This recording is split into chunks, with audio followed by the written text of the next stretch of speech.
Hello, friends. Did you know that nearly 80% of those who watch my videos aren't subscribed? If you enjoy the content, I'd truly appreciate it if you hit that subscribe button. It helps a lot. Also, don't forget to leave a like and share your thoughts in the comments. Your interaction not only supports the channel's growth, but also helps these stories reach more people. Thank you all for being here. By the way, where are you watching from? Let me know in the comments.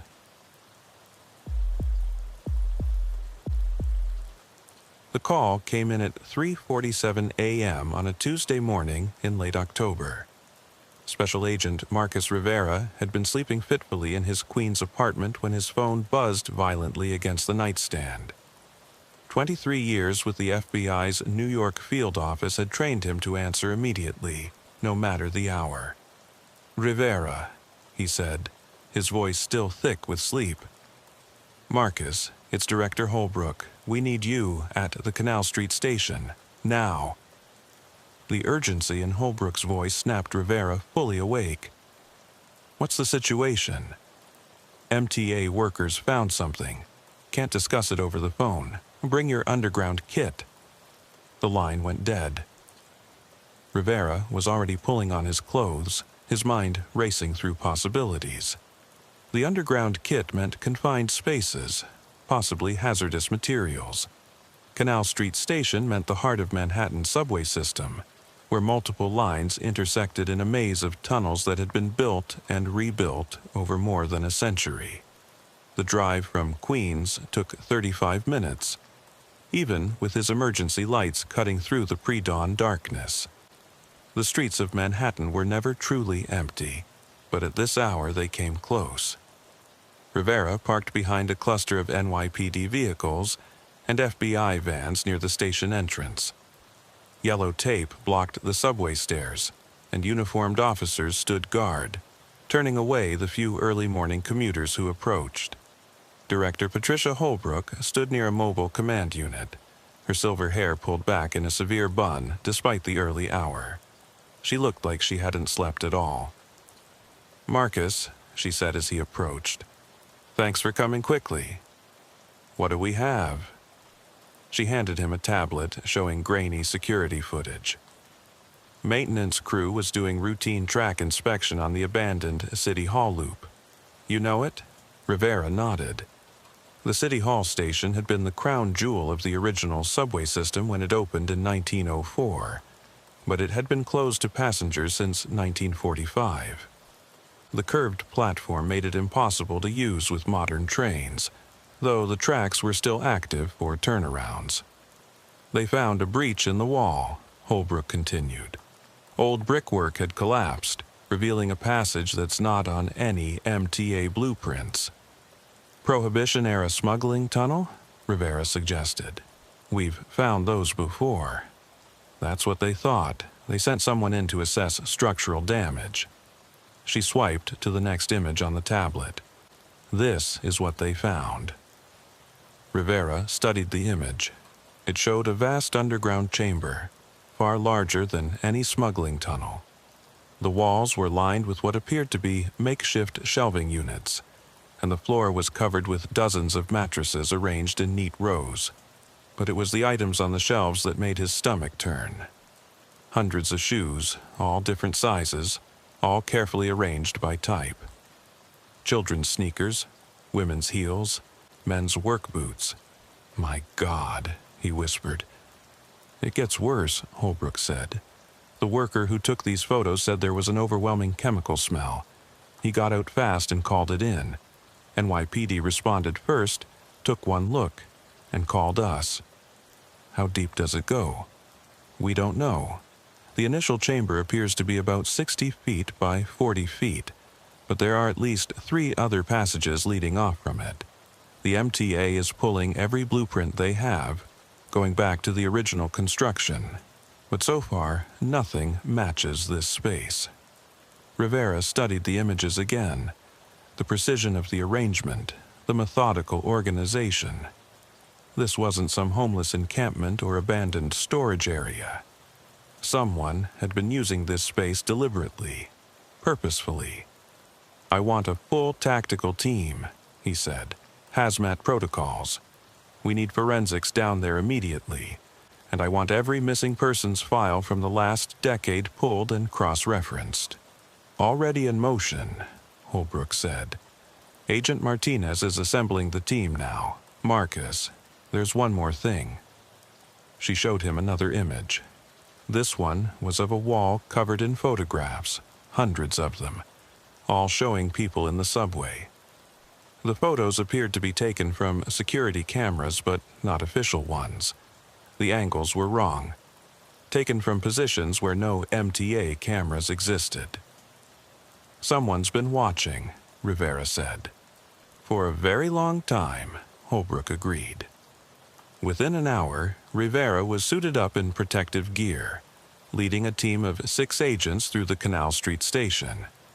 The normal bustle of the subway was eerily absent, the platforms empty and silent. They descended to the track level, then followed the MTA supervisor through a service door marked "Authorized Personnel Only." The abandoned City Hall loop was a different world from the modern subway. The curved platform was still beautiful despite decades of neglect, with colored glass tiles and brass fixtures that belonged to another era. Their flashlights swept across the ghostly space, dust motes dancing in the beams.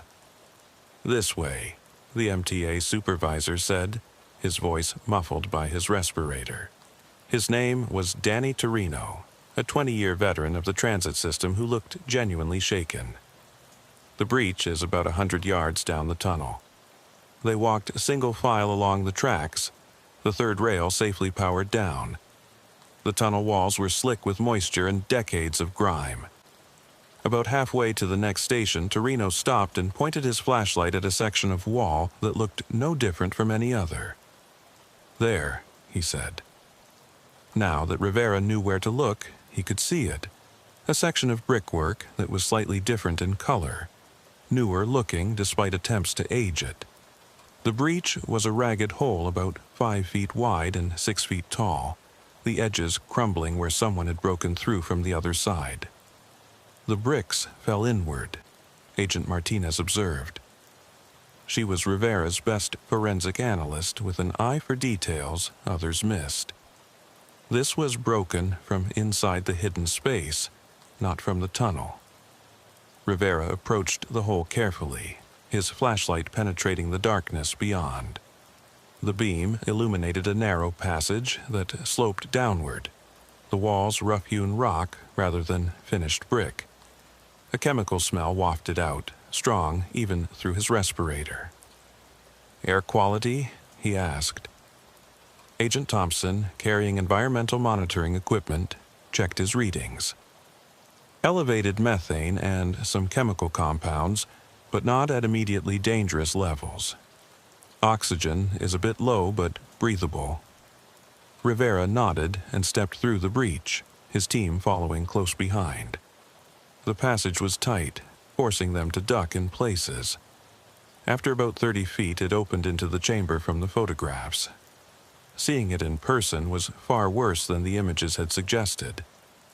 The mattresses weren't just arranged in rows. Each one had a number painted on the floor beside it. The shelves of shoes stretched from floor to ceiling, and now Rivera could see that each pair had a small tag attached. He moved closer to read one, M47. Collected March 15th, 19, Platform 6. He was cataloging them, Martinez breathed. "Look at this," Thompson called from across the room. He was standing by a makeshift desk constructed from subway maintenance materials. On it sat several monitors, all dark now, connected to a complex array of cables that snaked up the wall and disappeared into holes drilled in the ceiling. Rivera examined the setup. He tapped into something. Power, maybe surveillance. "These cables are fiber optic," Thompson said. "High-end stuff. This isn't some amateur operation." At the back of the chamber, 3 passages led deeper into the darkness. Rivera chose the leftmost one, gesturing for half his team to follow while the others continued documenting the main room. This passage was different from the entrance. The walls were smoother, older looking. After about 50 feet, they emerged into another chamber. This one naturally formed rather than excavated. The limestone walls wept moisture, and the sound of dripping water echoed in the darkness. The chamber contained more mattresses, but these had restraints attached, zip ties, rope, chain. Clear evidence of captivity, but no victims present. "Nobody here," Martinez said, documenting everything with her camera. "But based on the wear patterns and DNA evidence we'll likely find, multiple people were held here for extended periods." Rivera's radio crackled. "Agent Rivera, this is Agent Kim in the main chamber. You need to see what we found." They made their way back to find Kim, standing by the desk, holding a leather journal. "It was in a hidden compartment," she explained. "It's detailed." Rivera took the journal, opening it carefully with gloved hands. The first page was dated 8 years ago. The handwriting was neat, precise, almost mechanical in its consistency. Day 1 found the perfect space. The city built over it, forgot it existed. Like so many things, like so many people. They travel above, never knowing what's beneath. I will document them all. Every lost soul, every forgotten face. He flipped through pages, lists of names, descriptions, dates, sketches of faces, maps of tunnel systems that shouldn't exist, and throughout a recurring phrase, "They walk above, but they belong below." "Sir," Thompson called urgently, "we've got movement on the monitors." Rivera rushed over to see Thompson had managed to power up one of the screens. It showed a grainy feed from what looked like a subway platform, but not one Rivera recognized. The angle was wrong, shot from somewhere near the track level. As they watched, a figure moved across the frame. Someone in MTA maintenance gear, but something about their movement was off. Too careful, too aware.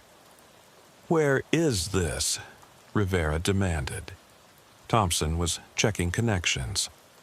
"The cable runs east from here. Based on the direction and distance, this could be anywhere from Union Square to Brooklyn Bridge Station. Or anywhere in between," Martinez added. "There could be dozens of access points we don't know about." Rivera's radio crackled again. This time it was Director Holbrook. "Marcus, we've got a problem. I'm sending you something now." Rivera's phone buzzed with an incoming file. It was a missing persons report, filed just 6 hours ago. A Columbia University student named Jennifer Walsh hadn't returned to her dorm after a late-night study session. The last confirmed sighting was security footage of her entering the 116th Street subway station at 11:47 p.m. "Check the journal," Holbrook said. "Last entry." Rivera flipped to the most recent pages. Yesterday's date. The entry was different from the others. More hurried, less precise. "She's perfect. JW red coat, black boots. Studies at the library until late. Takes the 1 train. Tonight, she joins the collection." Below was a detailed sketch of a young woman's face. Even in pencil, the resemblance to Jennifer Walsh's photo was unmistakable. "He's got her," Rivera said. "Or he's planning to—" "There's more," Holbrook said. "We ran the partial facial recognition from the security footage you found. Got a hit on an MTA employee database. Michael Brennan, hired 6 years ago as overnight maintenance. His background check was clean, but the employment history before MTA is fabricated. The addresses don't exist. The references are disconnected numbers. How did he pass the screening? Inside help, maybe, or he's just that good at creating false identities. Marcus, we need to find him fast." Rivera was already moving, his team following. "We need to search these other passages. If she's down here, she might still be alive." The middle passage led to another chamber, this one filled with filing cabinets. Rivera pulled. One open, It was full of wallets, ID cards, cell phones, all meticulously labeled and organized by date. Another cabinet contained clothing, each item in a sealed plastic bag with a tag indicating when and where it was collected. Personal effects of dozens of victims, cataloged like evidence in some twisted investigation. The right passage was the longest, winding deeper underground. The air grew colder as they descended, and Rivera could hear the distant rumble of trains above. After what felt like an eternity, they emerged into a vast natural cavern. The ceiling was lost in darkness, and the beam of his flashlight couldn't find the far wall. But they could hear something, a soft whimpering, barely audible over the drip of water. "Jennifer?" Rivera called out. "Jennifer Walsh? FBI. We're here to help." The whimpering stopped, replaced by a muffled screaming. Rivera and his team rushed toward the sound, their lights sweeping the cavern. They found her in a natural alcove, bound with zip ties and gagged with a duct tape. She was alive, terrified, but apparently unharmed physically. Martinez cut her free while Rivera radioed for medical support. Jennifer collapsed against Martinez, sobbing uncontrollably.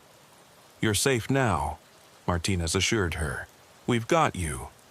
He said, "No one ever finds this place," Jennifer managed between sobs. "He said I was going to be part of his collection, that I was number 200. "Did you see him?" Rivera asked gently. "Can you describe him?" Jennifer nodded. Tall, maybe 6 feet, thin, brown hair but graying. He had these eyes, they were so empty, like looking into nothing. He wore an MTA uniform, but underneath, she shuddered. Underneath, he was wearing someone else's clothes. A suit. He said it belonged to someone who wouldn't need it anymore. Rivera's radio crackled with urgent reports. Teams were finding more passages, more chambers. The network extended far beyond what they'd initially discovered. Some tunnels connected to active subway lines, others to abandoned stations, and some seemed to predate the subway system entirely. "It's like a whole city down here," one agent reported. "We found what looks like living quarters. Recent food, still warm coffee. He must have just left." "Set up a perimeter," Rivera ordered. "Every subway entrance from Canal to 14th Street. He's got to surface somewhere." But even as he gave the orders, Rivera knew the chances of catching Brennan were slim. The man knew these tunnels better than anyone, had been living in them, expanding them, for years. He could be anywhere in the vast underground network that stretched beneath Manhattan. As they escorted Jennifer to the surface, Rivera looked back at the breach in the tunnel wall. In the 8 years Brennan had been operating down here, how many people had vanished into his underground kingdom? They'd found evidence of at least 200 victims based on his numbering system. But how many had there really been? The thought that chilled him most was how easily Brennan had hidden in plain sight, wearing an MTA uniform, walking among thousands of commuters every day, selecting his victims with careful deliberation. How many times had Rivera himself passed the man in a subway station, never knowing? As they emerged into the pre-dawn light of Canal Street, Rivera saw the massive response that had assembled. FBI, NYPD, MTA security, all preparing for what would be the largest underground search in the city's history. But looking at the subway grates that dotted the street, each one a potential access point to the world below, Rivera wondered if they'd ever truly map all of Brennan's domain. The city above would wake soon, millions of people beginning their day, descending into the subway for their morning commute. They would stand on platforms and ride in trains, never knowing about the parallel world that existed just beyond the tunnel walls, where a predator had built his own twisted museum of the lost and forgotten. The subway system reopened at 7:15 a.m. as scheduled, despite Rivera's protests.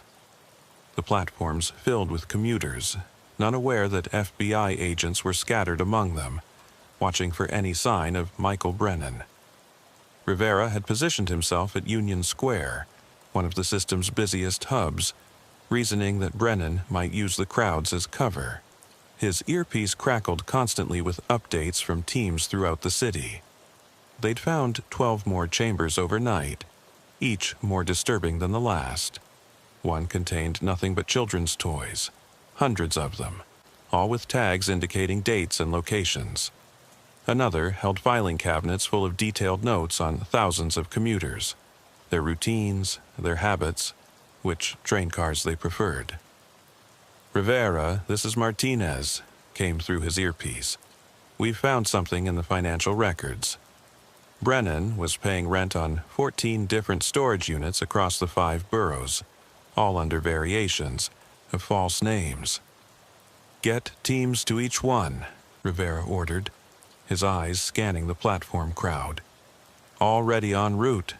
But Marcus, there's more. We tracked the payments. He was using MTA's own payment system, hiding the transactions in maintenance supply orders. Someone in accounting had to be helping him." Rivera felt his jaw tighten. The corruption ran deeper than just one man. Pull all accounting records for the last 8 years. Every transaction, every approval. Someone signed off on those payments. A commotion near the platform edge caught his attention. A maintenance worker had emerged from a service door, but something about his movement was wrong. Too hurried, too nervous.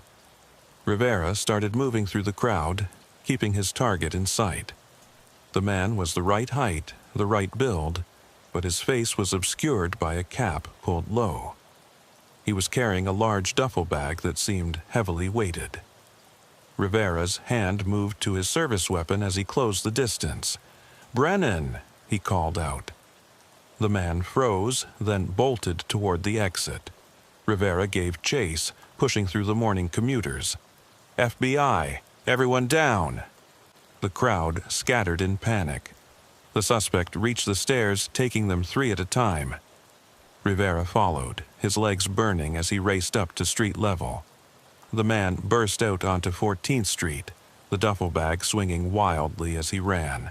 Rivera emerged seconds later, seeing his target weaving through traffic. Cars honked and swerved as the man darted across the intersection. Rivera followed, his badge held high to stop oncoming vehicles. The chase led east toward the East River, the suspect showing surprising stamina for someone carrying such a heavy load. They passed through Stuyvesant Town, early morning joggers jumping aside as the 2 men sprinted past. Finally, near the FDR Drive, the suspect stumbled. The duffel bag flew from his grip, spilling its contents across the sidewalk. Rivera tackled him before he could recover, driving him to the ground. "Michael Brennan, you're under arrest for—" The man turned his face toward Rivera, and Rivera's words died in his throat.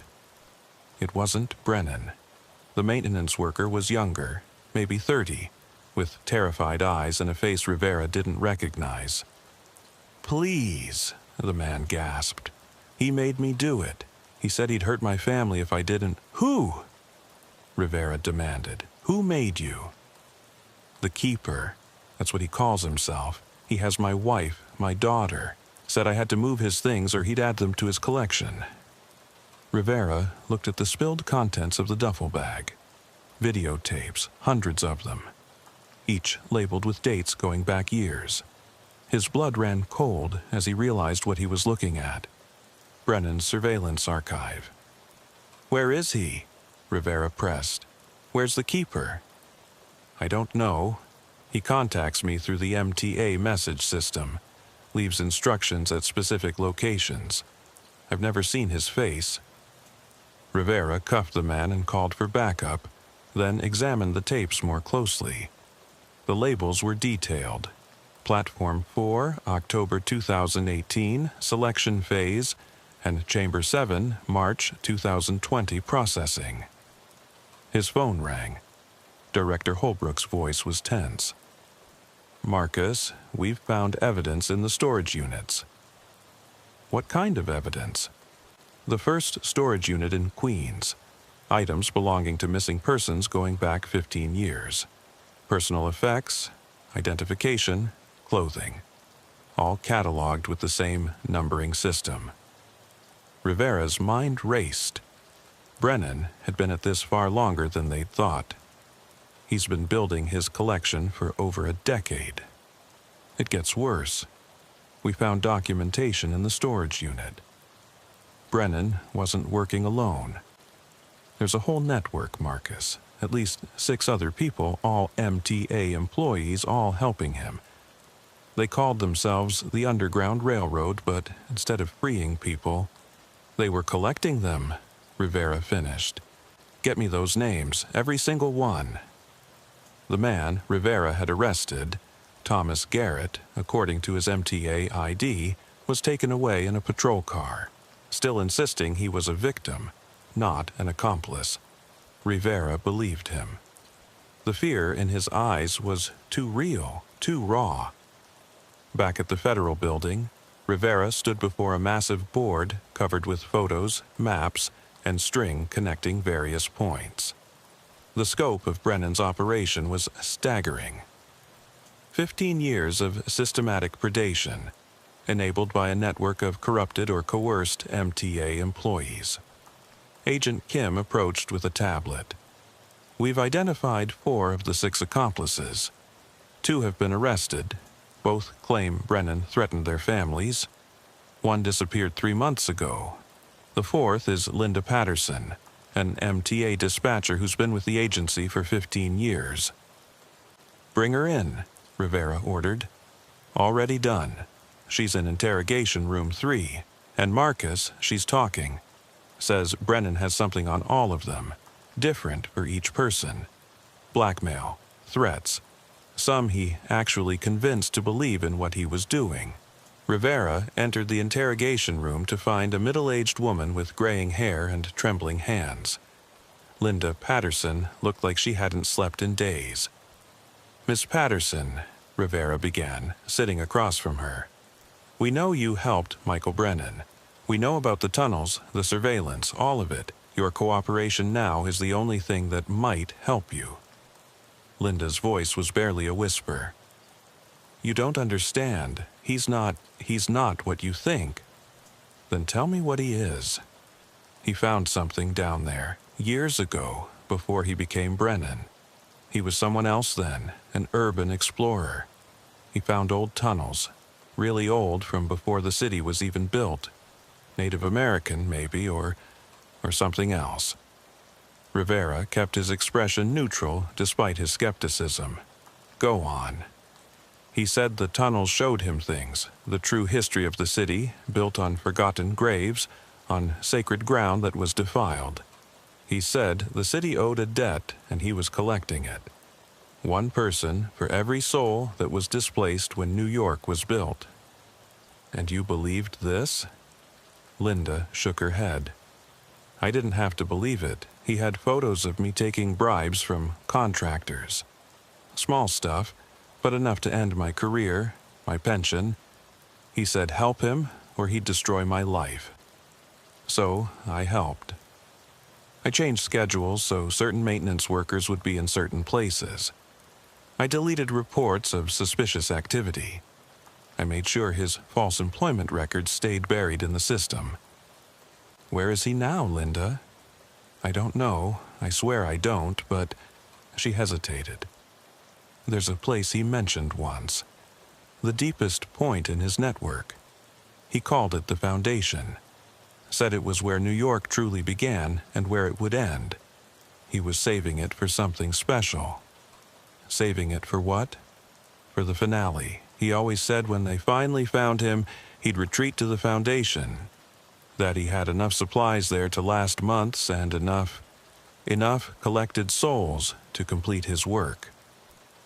Rivera left the interrogation room with more questions than answers. The psychological profile they were building of Brennan was complex. Part serial killer, part delusional prophet, part methodical planner. The combination made him unpredictable and extremely dangerous. Martinez met him in the hallway. "We've found something in the journal. References to tunnel sections that predate the subway by decades. Some of them line up with old city records of collapsed buildings, underground streams that were diverted." He wasn't just using existing tunnels, he was following something older. How much older? Some of these passages, Marcus, according to geological surveys, they're natural formations that have been here for thousands of years. Brennan found them and connected them to the modern tunnel system. Rivera's phone buzzed. Another message from the field teams. They'd found evidence of more victims in the storage units, personal belongings dating back 2 decades. Brennan had been taking people since he was barely out of his teens. "The city belongs to the forgotten," Rivera read from one of Brennan's journal entries. "We walk above, but we belong below." The phrase sent chills through him. It wasn't just a motto, it was a philosophy, a twisted worldview that justified the kidnapping and imprisonment of hundreds of people. By afternoon, they had a more complete picture of the network. The tunnels extended from the Bronx to Brooklyn, with major hubs beneath Central Park, Times Square, and the financial district. Some sections were modern additions, carefully excavated over years. Others were ancient natural caves that Brennan had discovered and incorporated. The surveillance system was even more extensive than they'd thought. Brennan had installed over 300 cameras throughout the subway system, all feeding back to monitoring stations in his various chambers. He could track anyone who entered the subway, follow them through their entire journey. "Sir," Agent Thompson called from his computer station. "I've been analyzing the camera feeds we recovered. There's a pattern to his victim selection." Rivera looked over Thompson's shoulder at the screen showing data analysis. "Look at this," Thompson continued. "Every victim fit specific criteria. They were all regular commuters who suddenly changed their routine, started a new job, moved to a new apartment, ended a relationship. He was specifically targeting people in transition, people whose disappearance might not be immediately noticed. Vulnerable people, Rivera said. People already disconnected from their normal lives. But there's more. In the last month, the pattern changed. He started taking people more frequently, less carefully. Jennifer Walsh didn't fit his usual profile. She was a stable student with lots of friends. It's like he was accelerating his timeline. Or preparing for something, Rivera said. Linda Patterson's words echoed in his mind. The finale. As evening approached, teams reported in from across the city. Every known tunnel entrance was being watched, but there were too many to guard effectively. The MTA's own records showed over 600 miles of track, 472 stations, and countless maintenance tunnels. Brennan could be anywhere. Rivera stood in the mobile command center staring at the map of Manhattan with all of Brennan's known tunnel access points marked. There were so many. Too many. "We're thinking about this wrong," he said suddenly. "We're trying to find him in his territory. We need to make him come to us." "How?" Holbrook asked. "His collection. It's everything to him. 15 years of work. He won't abandon it." Rivera pointed to the main chamber they'd discovered first. "We announce that we're removing everything tomorrow. Every piece of evidence, every item he collected. Make it public, put it on the news. You want to provoke him? I want to force him to act. He'll either try to stop us or try to save what he can. Either way, he has to surface." Holbrook considered this. "It's risky. If he has other victims down there—" "He does," Rivera said with certainty. Linda Patterson all but confirmed it. "But if we don't force his hand, he could hide down there indefinitely. The tunnel system is too vast, and he knows it better than we ever will." The decision was made. Within an hour, every major news outlet in New York was running the story. FBI to remove evidence from extensive tunnel network beneath Manhattan subway system. Complete evacuation of underground chambers scheduled for dawn. Rivera positioned teams at every known access point, with thermal imaging equipment and motion sensors. If Brennan moved, they'd know. The wait began as darkness fell over the city. Rivera stationed himself at the primary chamber, the one where they'd found Jennifer Walsh. If Brennan was going to make a move, Rivera's instincts told him it would be here, at the heart of his collection. At 11:47 p.m., exactly 1 week from when Jennifer Walsh had entered the subway, the first sensor triggered. Movement in Tunnel Section 7, came the report. Single heat signature moving fast. Then another sensor. Section 4, 2 signatures, and another. Section 12, 3 signatures. Rivera's blood went cold. It wasn't just Brennan. He had others with him, either accomplices or victims forced to help. All teams converge on the main chamber, Rivera ordered. Full tactical alert. Assume multiple subjects, potentially dangerous. They entered the tunnels in force, 20 agents in full tactical gear. The darkness seemed deeper than before, their flashlights barely penetrating the gloom. The sound of dripping water echoed eerily, mixing with the distant rumble of late-night trains. As they approached the main chamber, Rivera heard something that made him raise his fist, stopping the team. Voices. Multiple voices, all speaking in unison. The city belongs to the forgotten. We walk above, but we belong below. Rivera signaled his team to spread out, surrounding the chamber entrance. On his mark, they burst in, weapons raised, flashlights blazing. The scene that greeted them defied easy explanation. The chamber was full of people, at least 30 of them, all dressed in mismatched clothing. They stood in a circle around a figure in the center, all chanting the same phrase over and over. The central figure turned toward Rivera, and finally he was face to face with Michael Brennan. Brennan was younger than his employment photo suggested, maybe early 40s, with hollow cheeks and eyes that reflected nothing.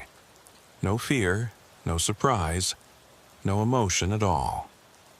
"Agent Rivera," Brennan said, his voice cultured, nothing like the working-class accent they'd expected. "I've been watching you. You're very thorough." "Michael Brennan, you're under arrest," Rivera said, keeping his weapon trained on him. Brennan smiled, an expression that didn't reach his dead eyes. "Michael Brennan was just a name, a costume I wore to move in your world. Down here, I am the keeper, and these," he gestured to the people around him, "are the kept." Rivera looked closer at the circle of people. Some he recognized from missing persons files. Others looked like they'd been down here much longer, their clothes deteriorated, their faces pale and gaunt. "Let them go," Rivera demanded. "Let them go?" Brennan laughed. "They don't want to go. Tell him." One of the people in the circle stepped forward. Rivera recognized him from a missing persons report. David Park, missing for 2 weeks. "The city belongs to the forgotten," David said in a monotone voice. "We walk above, but we belong below." "You've brainwashed them," Rivera said. "I've educated them, shown them the truth about this city, built on bones and lies. Every skyscraper is a tombstone, every subway tunnel a mass grave. The original inhabitants of this land were pushed aside, forgotten. These people understand that now. You're sick. You need help." Brennan's expression hardened. "The sick ones are up there, cramming into metal tubes, living in boxes stacked on top of each other, pretending they're not walking on the graves of the displaced. I'm not sick, Agent Rivera. I'm the cure." Rivera noticed movement among the circle. Some of the people were swaying, as if in a trance. Others had their eyes closed, lips moving in silent prayer. These weren't just victims. They were converts to Brennan's twisted philosophy. "How many?" Rivera asked. "How many people have you taken?" "Taken? I've saved them. 237 souls, freed from the lie of the surface world. Some couldn't accept the truth and had to be released, but most understood eventually. The city owes a debt, and we are the payment. Where are the others? The ones not here? Safe, hidden, waiting." Brennan's smile widened. "You found one network, Agent Rivera. But I've been building for 15 years. Do you really think I'd keep everything in one place?" The standoff stretched taut. Rivera could see his team's tension, fingers on triggers, waiting for his command. But with 30 potential victims in the room, any action could lead to disaster. "You want to shoot me," Brennan said. "But if you do, they'll scatter. 30 people running through tunnels only they know. How many will you lose in the darkness? How many will disappear forever into the depths?" He was right, and Rivera knew it. They needed to end this without violence, without chaos. "What do you want, Brennan?" "I want you to understand. Come with me, Agent Rivera. Let me show you the foundation. Let me show you what this city really is. Then you can decide if I'm the monster or if I'm the only one who sees clearly." It was obviously a trap, but Rivera saw no other option. If there were more victims hidden in the tunnels, he needed to find them. "Just me," Rivera said. "I come with you. You let these people go." "Number. They stay. They're part of this now. But you can come. You can see. And then you can decide if you want to arrest me or join me." Rivera looked at his team. "Stand down. Nobody moves until I get back." "Sir, you can't," Martinez started. "That's an order." Rivera cut her off. He holstered his weapon and stepped toward Brennan. "Show me." Brennan led Rivera through a passage different from the others. Older. The walls weren't carved or built. They were natural rock, worn smooth by centuries of water flow. The air grew colder as they descended, and Rivera could hear something in the distance, a sound like wind but deeper, more resonant. "You feel it, don't you?" Brennan said without turning around. "The breathing of the city. The real city, not the cancer that grew on top of it." They walked for what felt like miles, always descending. Rivera tried to maintain his sense of direction, but the passages twisted and turned until he was completely disoriented. His radio had lost signal long ago, and he knew his team couldn't track him this deep. Finally, they emerged into a vast cavern, so large Rivera's flashlight couldn't find the far wall or ceiling. The space was filled with evidence of long-term habitation, makeshift shelters, water collection systems, even what appeared to be underground gardens growing beneath UV lights. "The foundation," Brennan said reverently. "This was here before the Dutch, before the British, before your America.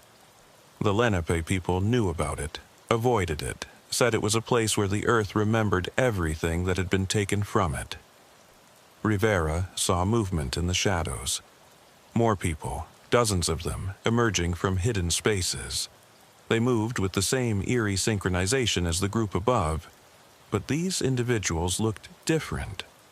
Healthier, more alert, as if they'd adapted to life underground. 237, Rivera said. "They're all here?" "Most. Some chose to return to the surface after their education was complete. They walk above now, but they remember the truth. They remember where they belong." "You're saying you let people go?" "Those who truly understood, yes. They become my eyes above, watching, waiting, selecting others who might be ready for the truth." Rivera's mind raced. If Brennan was telling the truth, there were dozens of people walking around New York who had been indoctrinated into his cult, potentially recruiting others. The missing persons reports, Rivera said. Some of them came back, didn't they? Claimed amnesia, couldn't explain where they'd been. 17 returned, Brennan confirmed. The authorities were so happy to have them back they didn't ask too many questions. Trauma, they said, psychological displacement. They prescribed medication, therapy. But the returned ones knew the truth. They'd seen what lies beneath and they could never forget. Brennan led Rivera to a natural platform overlooking the cavern. From there, Rivera could see the full scope of the underground community. It was organized, structured. Different areas for different purposes. Sleeping quarters, common areas, even what looked like a school where children were being taught. Children? Rivera's voice was sharp. You have children down here? Born here, Brennan said. Second generation of the truly forgotten. They've never known the lies of the surface. They're pure, untainted by the false history you teach above. Rivera felt sick. This wasn't just kidnapping and false imprisonment. It was the creation of an entire underground society, hidden beneath New York for over a decade. This ends now, Brennan. All of it. Does it? You have, 20 agents above? I have 200 people who believe in our cause. And more importantly, I have knowledge of every tunnel, every passage, every hidden space beneath this city. You could bring 1,000 agents down here and never find us all. We'll seal the tunnels, every entrance. Brennan laughed. Do you know how many entrances there are? Not just subway access points, but old sewer connections, utility tunnels, basement walls that were never properly sealed. I've spent 15 years mapping them all. The city above is Swiss cheese, Agent Rivera, full of holes. A woman approached them, carrying a worn leather journal. She was perhaps 40, with the same pale complexion as the others, but with an air of authority. This is Sarah, Brennan introduced. She was one of my first saved souls. Missing person number 12. She chose to stay to help build our community. Sarah studied Rivera with intelligent eyes. Agent Rivera, Michael has told us about you, about your investigation. You're very dedicated to maintaining the lies. I'm dedicated to the law, to bringing missing people home. Home? Sarah gestured to the cavern. This is home. Above is just where we were trapped before we understood the truth.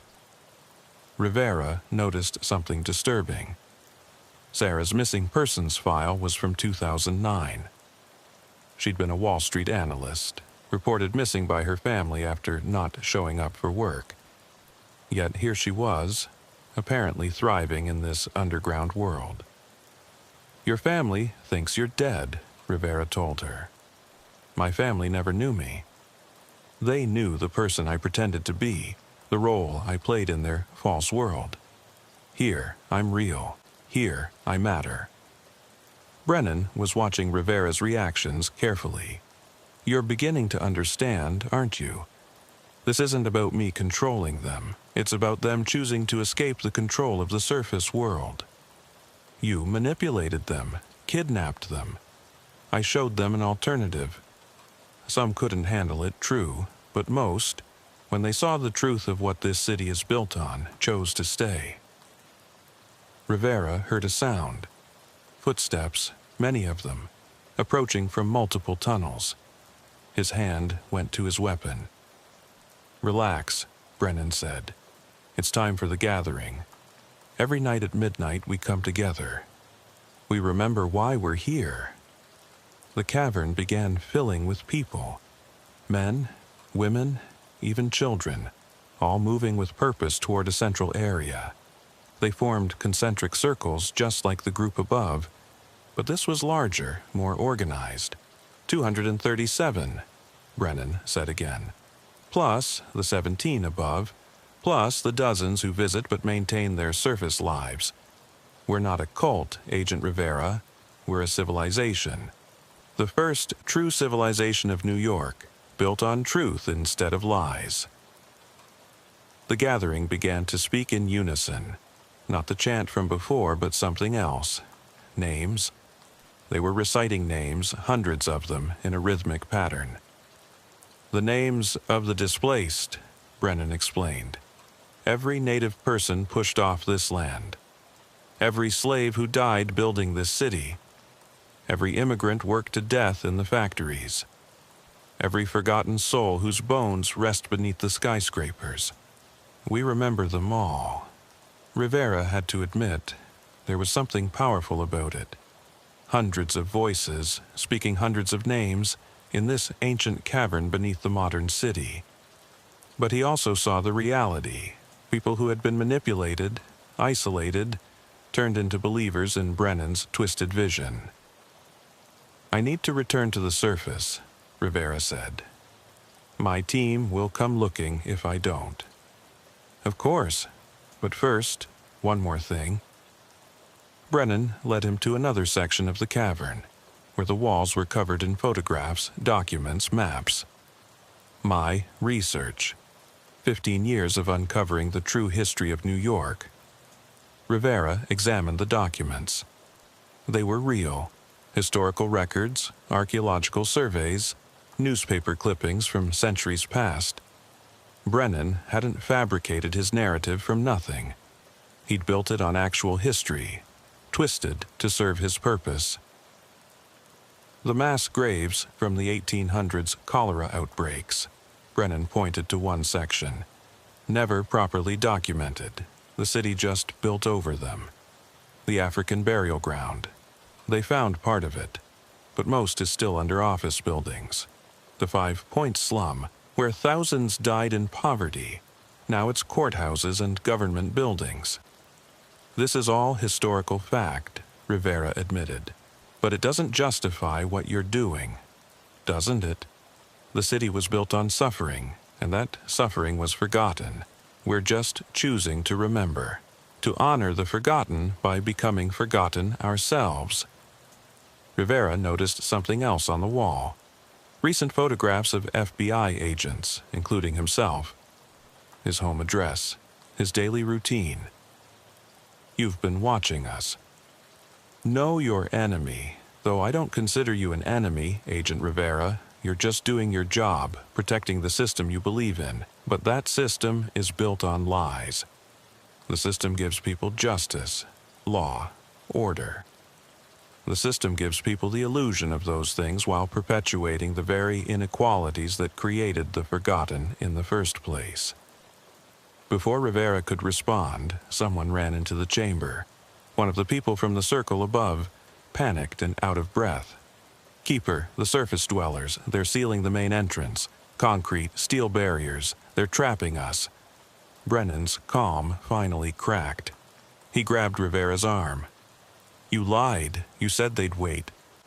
"I said they'd stand down. I didn't say for how long."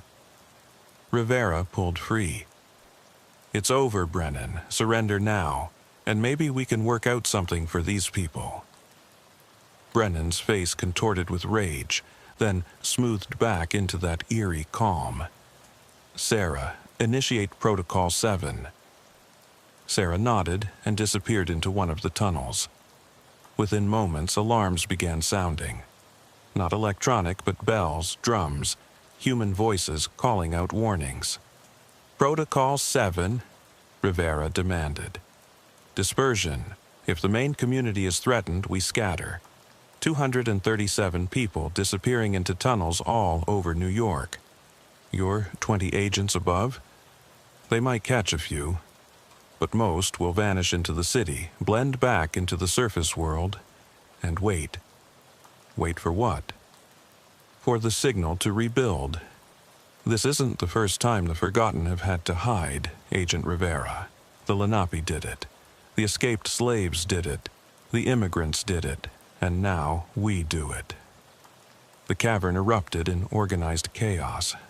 People grabbed prepared bags, supplies, children. They moved toward different tunnels, each group clearly knowing exactly where to go. "You can't stop them all. Brennan said. "But I'll make you a deal. I'll surrender. Call off the dispersion if you agree to one thing." "What?" "Tell their stories, the real stories. Every person here came because they felt forgotten, invisible, disposable. Promise me you'll make sure they're heard, and I'll end this peacefully." Rivera watched the evacuation beginning, knowing that once these people scattered into the tunnel system, they'd never find them all. Some would surface, try to return to normal lives. Others would disappear forever into the underground. "I can promise they'll be treated fairly, that their stories will be documented, but they have to come willingly." Brennan seemed to consider this. Then he pulled out an old subway conductor's whistle and blew 3 long notes. The evacuation stopped. Everyone turned to look at him. "The agent offers us a choice," Brennan announced, his voice carrying throughout the cavern. "Surface and be heard, or scatter and be forgotten again. Each of you must decide for yourself." For a moment, no one moved. Then Sarah stepped forward. "I'll surface," she said. 15 years is long enough. Maybe it's time the surface world heard what we have to say." Others followed her lead. Not all. Rivera estimated maybe half chose to surface. The others melted back into the tunnels, disappearing into darkness before anyone could stop them. "A compromise," Brennan said. "Some will tell our story, others will preserve it. The forgotten will not be silenced, Agent Rivera, one way or another." Rivera radioed his team, giving them a situation update and requesting medical personnel, social services, and a lot more backup. The logistics of processing over 100 people who'd been living underground for years would be staggering. As they waited for the response teams, Rivera stood with Brennan at the platform, looking out over the cavern that had been home to so many for so long. "Why?" Rivera asked. "Why all of this?" "Because someone had to remember," Brennan said simply. "Someone had to acknowledge that this city, this entire country, is built on forgotten graves. I just took it too far. I see that now, but the forgetting, that has to stop." When the FBI teams arrived, the scene was surreal. Over 100 people emerging from the depths, blinking in the harsh lights, some seeing FBI agents as rescuers, others as invaders. Children who had never known sunlight. Adults who had chosen to disappear from their own lives. Brennan was arrested without resistance. As they led him away, he turned to Rivera one last time. "The ones who scattered," he said, "they're not dangerous. They're just people who choose to remember. Don't hunt them. Let them be the city's conscience, reminding everyone of what lies beneath." Rivera didn't respond, but he knew Brennan was right about one thing. They'd never find everyone who had disappeared into the tunnels that night. Conservative estimates suggested at least 80 people had vanished into the underground, and with the tunnel system as vast as it was, they could stay hidden indefinitely. The aftermath was complicated. Some of the surfaced individuals were reunited with families who had thought them dead. Others had no one to return to. The children born underground presented legal challenges no one had anticipated. And through it all, the story Brennan had told about the forgotten bones beneath the city, about the displaced and erased, proved to be historically accurate. The city had been built on forgotten suffering, and acknowledging that truth became part of the healing process for many of the victims. 6 months had passed since the raid on the foundation, and Agent Marcus Rivera thought the case was closed. The media had called it the Mole People Cult, a sensationalist name that missed the complexity of what had really happened. Michael Brennan was awaiting trial. Over 100 people were in various stages of reintegration therapy, and the main tunnel entrances had been sealed. But Rivera knew the truth was more complicated. He stood in his office at 26 Federal Plaza, looking at a map of Manhattan covered in red pins. Each pin represented a reported sighting of someone from the dispersed group. 83 people had vanished into the tunnels that night, and despite extensive searches, only 12 had been found. His phone rang. It was Detective Patricia Wong from the NYPD. "Rivera, we've got another one. Graffiti in the Canal Street station. Same message." Rivera knew what it would say before Wong told him. "The city belongs to the forgotten. We walk above, but we belong below." It was the 15th such incident in the past month. No vandalism beyond the message, no crimes committed. Just reminders that the forgotten were still there, still watching. Rivera arrived at Canal Street Station to find Wong photographing the graffiti. It was written in chalk, easily removable, positioned where thousands of commuters would see it during the rush hour. "Security footage?" Rivera asked. "Already checked. Person in maintenance uniform, face obscured. They knew exactly where the cameras were, how to avoid facial recognition." "One of the 71 still missing?" Wong nodded. "That's what we figure. But here's the interesting part. We've had 3 missing persons cases in the last month where the individuals returned on their own, claiming they'd been in the tunnels. Voluntarily. That's what they say.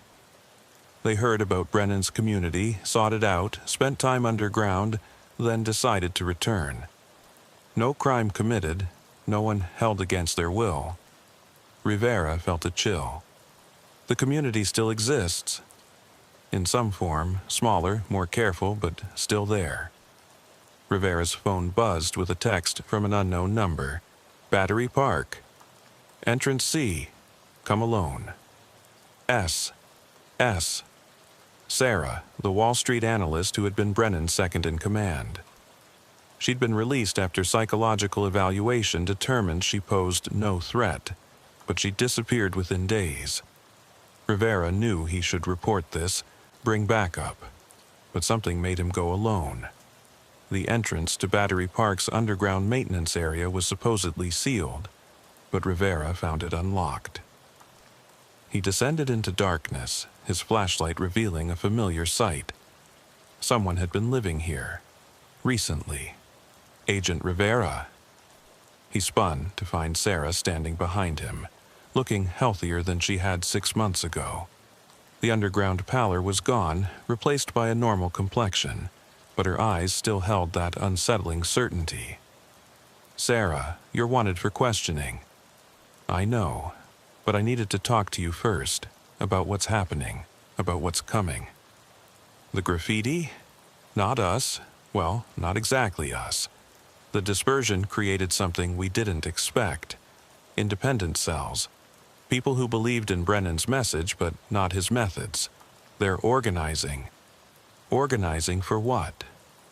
Sarah pulled out a tablet, showing Rivera social media posts, forum discussions, encrypted chat logs. The forgotten are becoming a movement. Not just here, Chicago, Los Angeles, Detroit. Every major city built on buried history. People are exploring their own underground spaces, finding their own evidence of the displaced. Rivera scrolled through the posts. Urban explorers finding mass graves under old buildings, historians documenting erased communities, activists organizing to preserve these hidden histories. "This isn't necessarily bad," Rivera said. "If people want to preserve history, some want to preserve it, others want to use it. There's a group in Brooklyn calling themselves the New Forgotten. They're planning something for the anniversary." Anniversary? 1 year since Brennan's arrest. They see him as a prophet, a martyr. They want to make a statement. What kind of statement? Sarah showed him another document, a manifesto posted on a dark web forum. It talked about reclaiming the underground, about forcing the surface to acknowledge the depths. They're planning to occupy multiple subway stations simultaneously, Sarah explained. Not violently, just presence. Hundreds of people appearing from maintenance tunnels, standing silent on platforms during rush hour. holding signs with the names of the forgotten. That's not illegal, technically. No, but it's just the beginning.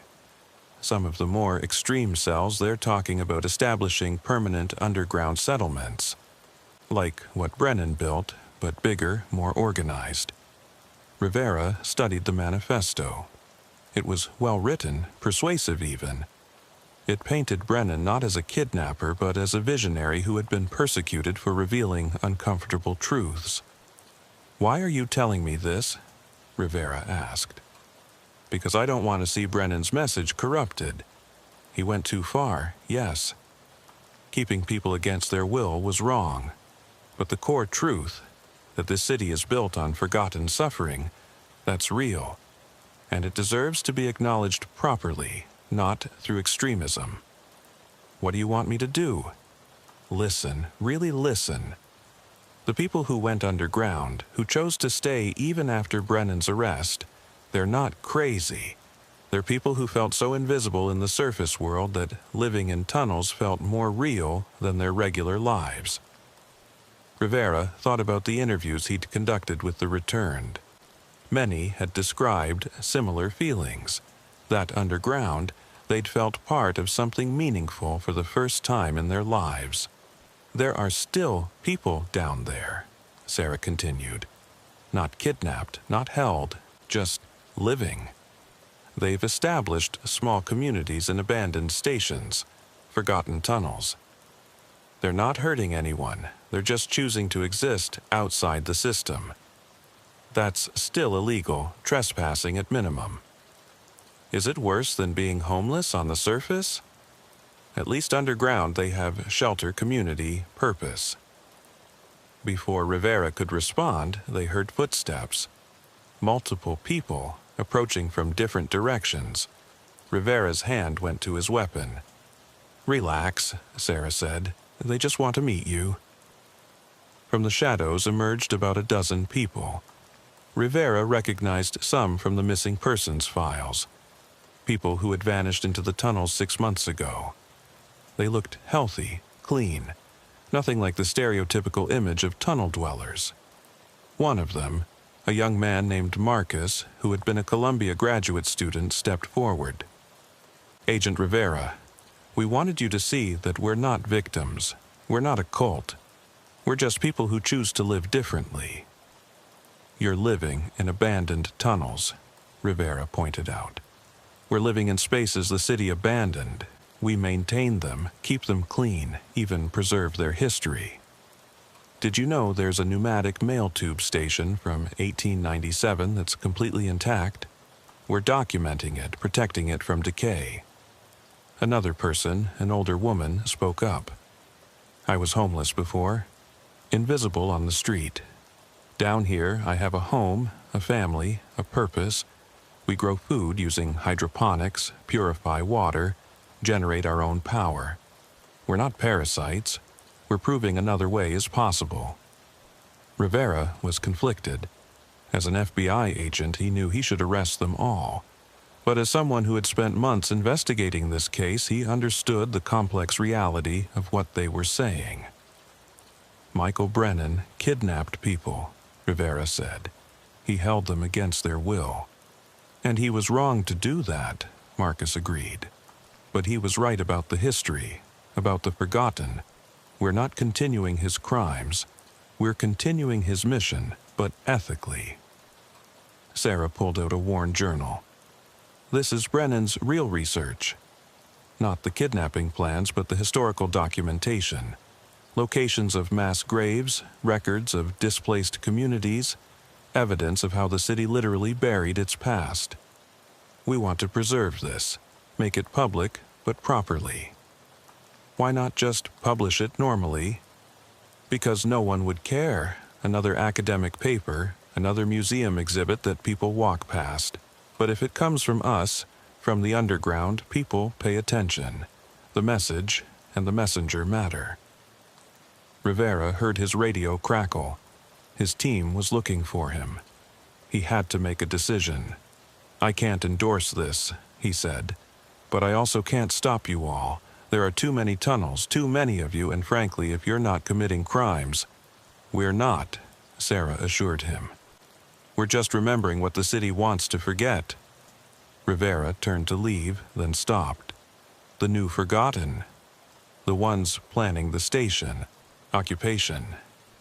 "Don't let that happen. It'll only lead to arrests, violence, the message getting lost." Marcus nodded. "We're trying to talk them out of it. Most of us want peaceful coexistence, not confrontation." As Rivera returned to the surface, he felt the weight of what he'd learned. The case wasn't closed. It had evolved into something larger, more complex. A social movement born in darkness, spreading through the abandoned spaces of America's cities. Back in his office, Rivera wrote his report carefully. He documented the graffiti, the continued presence of people in the tunnels, the potential for future incidents.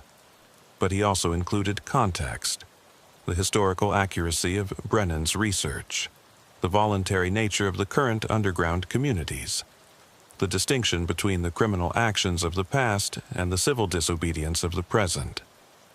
Director Holbrook read his report with a frown. "You're saying we should just let them be?" "I'm saying we can't stop them without massive resources we don't have, for people who are essentially urban camping. Our priority should be preventing violence and actual crimes, not chasing shadows through tunnels." And Brennan? Brennan committed real crimes. Kidnapping, false imprisonment, conspiracy. He'll be convicted. But his followers, they're something different. 2 weeks later, on the anniversary of Brennan's arrest, something remarkable happened. Not the station occupation the extremists had planned. Sarah and her group had successfully talked them down. Instead, throughout New York City, small brass plaques appeared overnight. Attached to buildings, embedded in sidewalks, placed in parks. Each plaque bore a name and a date. The names of the forgotten, slaves who had built Wall Street, immigrants who had died in factory fires, Native Americans whose villages had been destroyed. Thousands of plaques, each one marking a spot where someone had been erased from history. The city tried to remove them at first, but public opinion turned. Historians confirmed the accuracy of the names and dates. Community groups adopted the plaques, maintaining them, adding flowers on anniversaries. Rivera stood at one of these plaques, near where his father had grown up in the Bronx. It bore the name of a Puerto Rican family that had been displaced by Robert Moses's urban renewal. His father might have known them, might have played with their children. His phone buzzed, another unknown number. "Thank you," the text read. "For listening, for understanding. The work continues, but peacefully now. The forgotten are remembered." The underground. Rivera deleted the text and walked away. The case was closed officially. Michael Brennan would spend the rest of his life in prison. The kidnapped victims were free and receiving help. But underground, in the spaces the city had forgotten, a new community thrived. Not victims, not cult members, but people who had chosen to step outside the system, to live in the margins, to remember what others wanted to forget. They walked above, like everyone else, but they belonged below, in the spaces between the official city and its buried past. And perhaps, Rivera thought, that wasn't entirely wrong. The tunnels beneath New York City stretched for hundreds of miles, filled with history, tragedy, and now, new life. The forgotten had not been silenced. They had found their voice, their place, their purpose. And in the darkness below the city that never sleeps, they kept watch, ensuring that the bones and stories buried beneath the skyscrapers would never be forgotten again. The pattern wasn't obvious at first.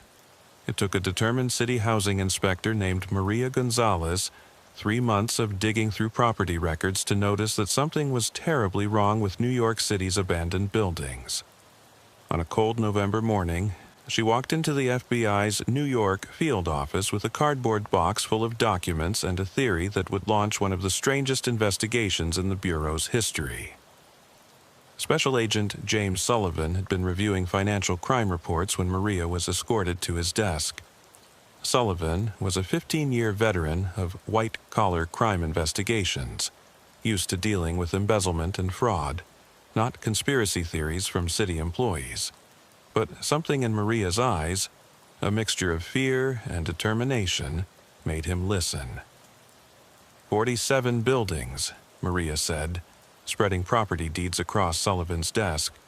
All abandoned, all in different boroughs, all purchased between 2016 and 2023, and they're all owned by the same person. Sullivan examined the deeds. The name on each was different. Various LLCs, holding companies, trusts. These aren't the same owner, he said. Look closer, Maria insisted. She pulled out a highlighted spreadsheet. I traced the corporate structures. Shell companies within shell companies, foreign trusts, anonymous partnerships. But they all lead back to one name. Franklin Voss. The name meant nothing to Sullivan. A quick search in the FBI database returned no results. No criminal record, no financial investigations, no flags of any kind. Who is Franklin Voss? Sullivan asked. That's just it, Maria said. As far as I can tell, he doesn't exist. No social security number, no birth certificate, no death certificate.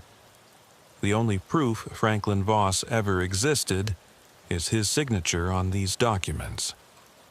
Sullivan looked at the signatures. They were all identical, written in an old-fashioned cursive style that looked more at home in the 1950s than the 2020s.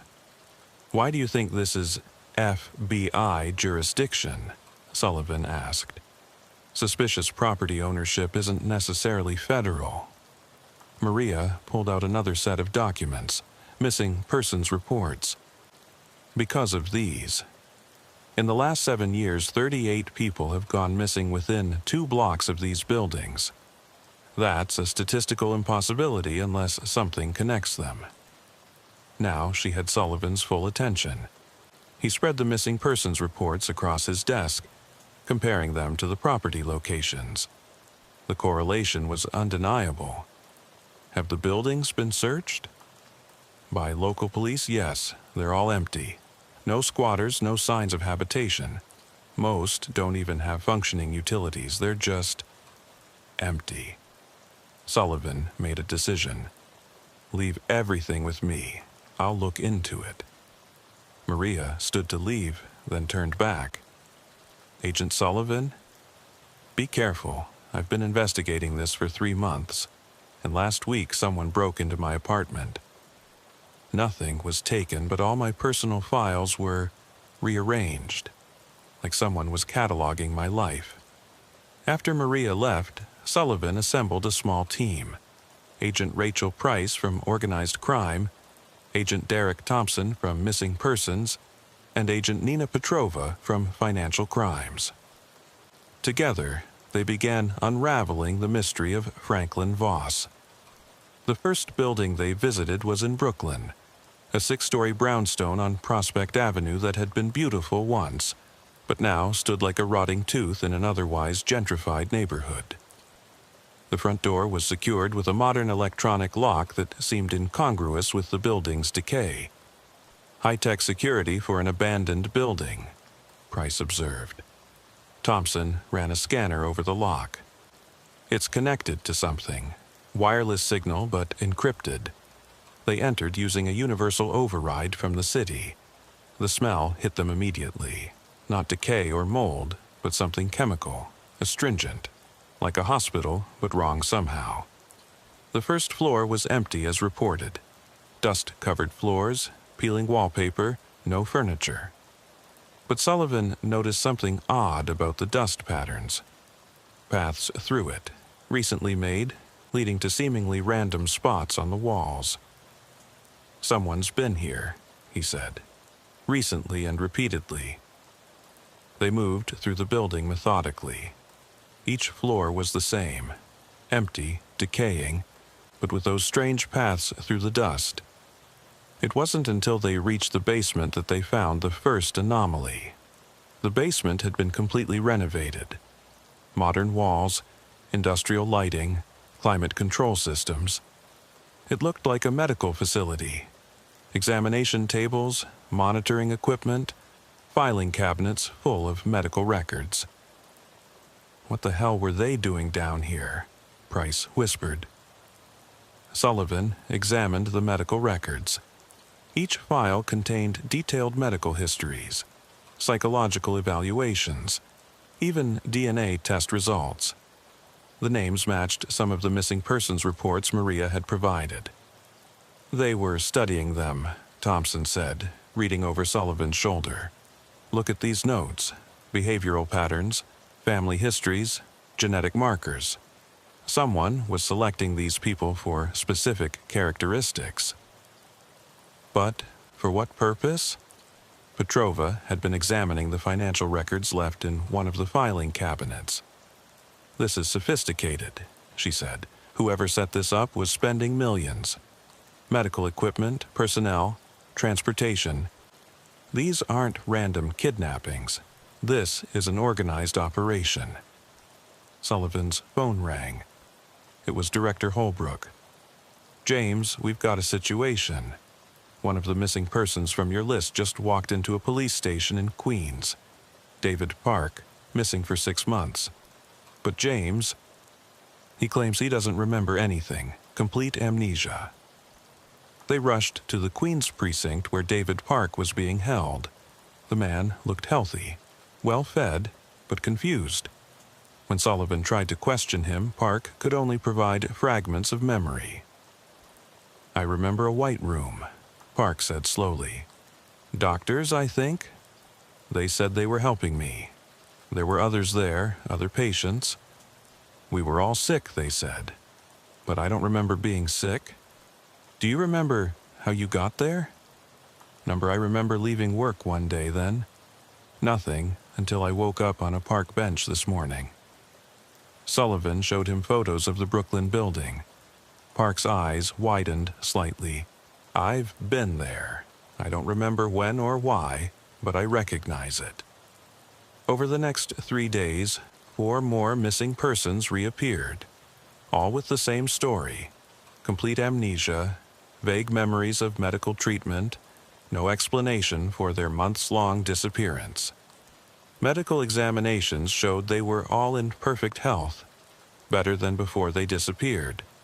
But brain scans revealed something disturbing: signs of extensive neurological intervention. Someone had been manipulating their memories. Sullivan's team expanded their investigation to the other buildings. Each one had a renovated basement, each set up as some kind of medical facility. They found more records, more evidence of careful selection and study of victims. "Look at this," Petrova said, showing Sullivan a financial document. "Payments to legitimate medical professionals, neurosurgeons, psychiatrists, specialists in memory and cognitive function. They were hiring real doctors. For what? Illegal medical experiments? Maybe, or maybe something else. Look at the selection criteria for the victims. All had specific psychological profiles: depression, PTSD, severe anxiety disorders. What if someone was trying to fix them?" Sullivan felt a chill. Forced medical treatment? It's still kidnapping, still illegal. His phone rang. Unknown number. "Agent Sullivan," a cultured voice said. "I understand you've found my facilities." "Who is this?" "Someone who's been trying to help people that society has abandoned. The missing persons you're investigating, they were all suffering, all forgotten by the system. I gave them a second chance. You kidnapped them. I saved them. Every one of them was on a path to self-destruction. Suicide risks, addiction problems, severe mental illness. The system failed them, so I stepped in. Where are the others? We've only found 5. The successful ones have been released with new identities, new lives, free from the pain that was destroying them. The others, Not every treatment works. You're saying some died? I'm saying medicine involves risk, but the alternative for these people was certain death or continued suffering. Who are you, Franklin Voss? The man laughed. Franklin Voss is a construct, a name to hold property and protect the real work.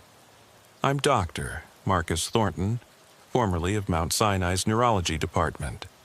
I lost my license for proposing radical treatments for mental illness, so I continued my work privately. This is illegal, Dr. Thornton. You can't kidnap people and experiment on them, regardless of your intentions. Can't I? Check your missing persons again, Agent Sullivan. How many of them had families actively looking? How many were reported missing by employers who just wanted to fill their position? These were invisible people, forgotten people. I made them visible again. The line went dead. Sullivan immediately put out a BOLO for doctor. Marcus Thornton, but the name led nowhere. No current address, no photos on file, nothing but old academic papers on experimental neurology. They found Thornton's main facility in Building 31, a former department store in Manhattan. The basement had been converted into a full medical center. Operating rooms, recovery wards, even a psychiatric unit. But it was empty, hastily evacuated. What they did find were detailed records of the treatments. Memory suppression therapy to remove traumatic experiences. Behavioral conditioning to eliminate addictive tendencies. Neurological rewiring to correct chemical imbalances. All of it experimental, none of it approved by any medical board. He was playing God, Price said, reading through the files. Deciding who deserved to be fixed and how. They also found evidence of the failures. Death certificates for 12 individuals, all attributed to complications during treatment. The bodies had been cremated. Families told they had died of natural causes if they had families at all. This is murder, Sullivan said. 12 counts at minimum. But finding Thornton proved impossible. The man was a ghost, moving through a network of associates and hidden facilities. More missing persons reappeared over the following weeks, all with the same amnesia, all showing signs of neurological intervention. Some seemed genuinely better. Former addicts who no longer craved drugs, depression sufferers who reported feeling happiness for the first time in years. But at what cost? They had no memory of months or years of their lives, no ability to consent to what had been done to them. The investigation revealed the full scope of the Thorntons' network. The 47 buildings were just the tip of the iceberg. He had contacts in hospitals, homeless shelters, psychiatric facilities, people who identified potential patients and referred them to his program. 3 weeks after Sullivan's team discovered Thornton's network, the case took a darker turn. A body was found in Central Park. Robert Henley, one of the missing persons who had never reappeared. The autopsy revealed extensive surgical scars and evidence of repeated neurological procedures. He had died from a massive brain hemorrhage, likely caused by the experimental treatments. Dr. Lisa Chang, the medical examiner, had called Sullivan directly. "You need to see this," she'd said. In the morgue, under harsh fluorescent lights, Henley's body revealed the truth about Thornton's experiments. Multiple surgical sites on his skull, scarring consistent with repeated electrode implantation, and most disturbingly, evidence of experimental brain surgery techniques that hadn't been approved for human use. This wasn't treatment, Chang said. This was systematic experimentation. He was testing procedures, using these people as guinea pigs. Cause of death? Brain hemorrhage caused by tissue damage from repeated procedures. This man endured months of surgical interventions. The pain must have been excruciating. Sullivan's phone rang. It was Agent Price. "We've got another one," Brooklyn Hospital. She's still alive, but barely. The woman was Sarah Mitchell, 28, missing for 4 months. She was conscious but heavily sedated, rambling about the doctor's promises and the white rooms. Her medical scans showed similar surgical interventions to Henley's. "Please," she gasped when she saw Sullivan's FBI badge. "Don't let them take me back. The others, they're still there. Building 31, the deep rooms." "Building 31? We searched it. It was empty." Sarah gripped his arm weakly. "Below the basement, there's another level. That's where he keeps the failures." Before Sullivan could ask more, Sarah's condition deteriorated. Doctors rushed to stabilize her, but the damage to her nervous system was too extensive. She slipped into a coma and never woke up. That night, Sullivan assembled his team for an urgent search of Building 31. They brought ground-penetrating radar and discovered Sarah had been right. There was another level below the basement, hidden behind a false wall. What they found there changed the entire nature of the investigation. The sub-basement was a holding facility, 24 small rooms, each with basic amenities and heavy locks on the doors. In 12 of the rooms, they found people. Missing persons who hadn't been released, hadn't died, but hadn't responded to Thornton's treatments as intended. They were alive, but damaged. Some suffered from severe memory disorders, unable to form new memories or access old ones. Others had developed neurological conditions, tremors, partial paralysis, cognitive impairment. All showed signs of extensive medical intervention. "My God," Price whispered. "He just kept them when the experiments failed." Among the victims was Anthony Valdez, a name Sullivan recognized from the original missing persons list. Valdez had been a small-time drug dealer before disappearing 8 months ago. Now he could barely speak, his words slurred and confused. "The doctor, he said he could fix me," Valdez managed. "Make the voices stop, but they got worse. Everything got worse." "What voices?" "The ones that told me to hurt people. I wanted them gone. He said he could remove them. But now they're all I hear." Sullivan realized the true horror of Thornton's operation. He wasn't just experimenting on people. He was targeting the mentally ill, the addicted, the vulnerable, promising them cures for conditions that legitimate medicine struggled to treat. Emergency medical teams evacuated all 12 victims to various hospitals. Each one told a similar story, recruited by someone who promised revolutionary treatment for their conditions, taken to the white rooms, subjected to increasingly invasive procedures. The investigation intensified. Sullivan's team discovered that Thornton had accomplices in major hospitals across the city. Nurses, orderlies, even some doctors who referred specific patients to his program. They thought they were helping, sending desperate people to someone who offered hope when the system had failed them. One of these accomplices, a psychiatric nurse named Linda Patterson, agreed to cooperate in exchange for immunity. "Dr. Thornton was brilliant," she said during interrogation. "He published papers on experimental neurology that were groundbreaking. When he lost his license, many of us thought it was unfair. He was just trying to help people everyone else had given up on." "So, you sent patients to him?" "Only the ones with no other options. Chronic schizophrenics who didn't respond to medication. Addicts who had failed every rehab program. People who were going to die or end up institutionalized anyway." "Without their consent?" Linda's face hardened. "What consent?" "Half of them couldn't legally consent anyway due to their mental states. Their families had abandoned them. The system had no answers. Dr. Thornton offered them a chance. He experimented on them. People died. Subject 23, Thornton's voice narrated as the camera showed a young woman strapped to an operating table. previous diagnosis, treatment-resistant depression with psychotic features, 3 suicide attempts, family history of mental illness. Today, we begin the neural pathway reconstruction protocol. Sullivan couldn't watch the actual procedures. They were too disturbing. But the videos revealed Thornton's location, a warehouse in Queens that wasn't on their list of properties.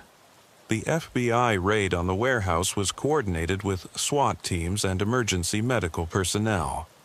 They found Thornton in a makeshift operating room in the middle of a procedure on a sedated patient. "Don't move," Sullivan ordered, weapon drawn. Thornton slowly raised his hands, still wearing surgical gloves covered in blood. "If I don't finish this procedure, she'll die. The neural implant is half installed. Moving it now will cause massive hemorrhaging." It was a hostage situation unlike any Sullivan had encountered. The hostage was unconscious, and the hostage-taker claimed to be trying to save her. "Step away from the patient," Sullivan commanded. "I can't. Please, Agent Sullivan, let me finish. 5 more minutes and she'll be stable. Then you can arrest me." Sullivan had to make an impossible choice. He allowed Thornton to continue, watching as the doctor completed the procedure with steady hands despite having guns pointed at him. When Thornton finally stepped back, the patient's vital signs were stable. Medical teams rushed in to take over. "She would have killed herself within the week," Thornton said as Sullivan cuffed him. "I've been monitoring her for months. 7 attempts in 2 years. Her brain chemistry is fundamentally broken. I was fixing it. You don't get to make that choice for people, don't I? Society makes it all the time. We institutionalize people against their will. We force medication on them. We declare them incompetent.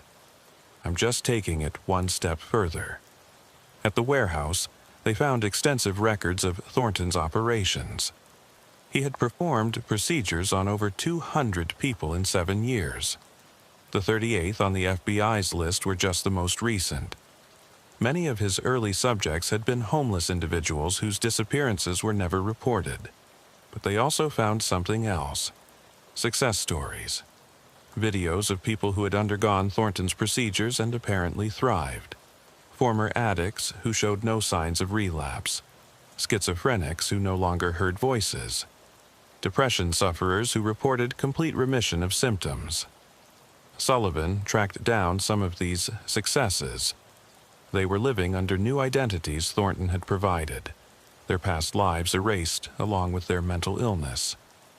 When questioned, many defended Thornton. "He saved my life," one woman said. She had been homeless, addicted to heroin, suffering from severe PTSD. Now she was clean, employed, stable. "I don't remember the treatment, but I remember the pain before it. He took that away. But you lost years of memories. Years of suffering. Years I'd rather forget anyway." The ethical questions were staggering. Thornton had violated every principle of medical ethics, but some of his victims genuinely seemed better off. How do you prosecute someone for crimes when some victims insist they were helped? During Thornton's interrogation, he remained unrepentant. "I have a 60% success rate," he said. "That's better than most psychiatric medications, better than conventional therapy. I was curing people medicine had written off." "You were experimenting on human beings without consent." "Consent is a luxury for those capable of rational thought. My patients were dying, Agent Sullivan, slowly, painfully, inevitably. I offered them a chance at life. 12 people died under your care. Hundreds die from conventional psychiatric treatment every year. Medication side effects, suicide during treatment, complications from electroconvulsive therapy. At least my deaths were in service of progress." Sullivan wanted to argue, but Thornton continued. "Do you know why I really lost my license? I proposed a study on voluntary neural reconstruction for severe mental illness. The medical board said it was too risky. Meanwhile, they approved drugs that cause tardive dyskinesia, metabolic syndrome, sudden cardiac death. The difference? Pharmaceutical companies have better lawyers than independent researchers. That doesn't justify kidnapping. No, it doesn't. But ask yourself this. If someone you loved was suffering from incurable mental illness, if they had tried everything and nothing worked, if they were days away from suicide and I offered them my treatment, would you really say no? Sullivan didn't answer, but the question haunted him. The investigation revealed the full network of Thornton's operation. He had contacts in 12 hospitals, 3 psychiatric facilities, and numerous homeless shelters. Some were true believers in his work, others were paid for referrals, and some were blackmailed into cooperation. One name kept appearing in the records: Margaret Morse, listed as Thornton's program coordinator. But when they tried to find her, she seemed to not exist. No social security number, no address, no digital footprint. She's the one who selected the patients, Linda Patterson revealed during further questioning. She had some kind of gift for identifying who would respond to treatment. Thornton said she could look at someone and know if they could be helped. Where is she now? I don't know. She was always in the background, watching, taking notes.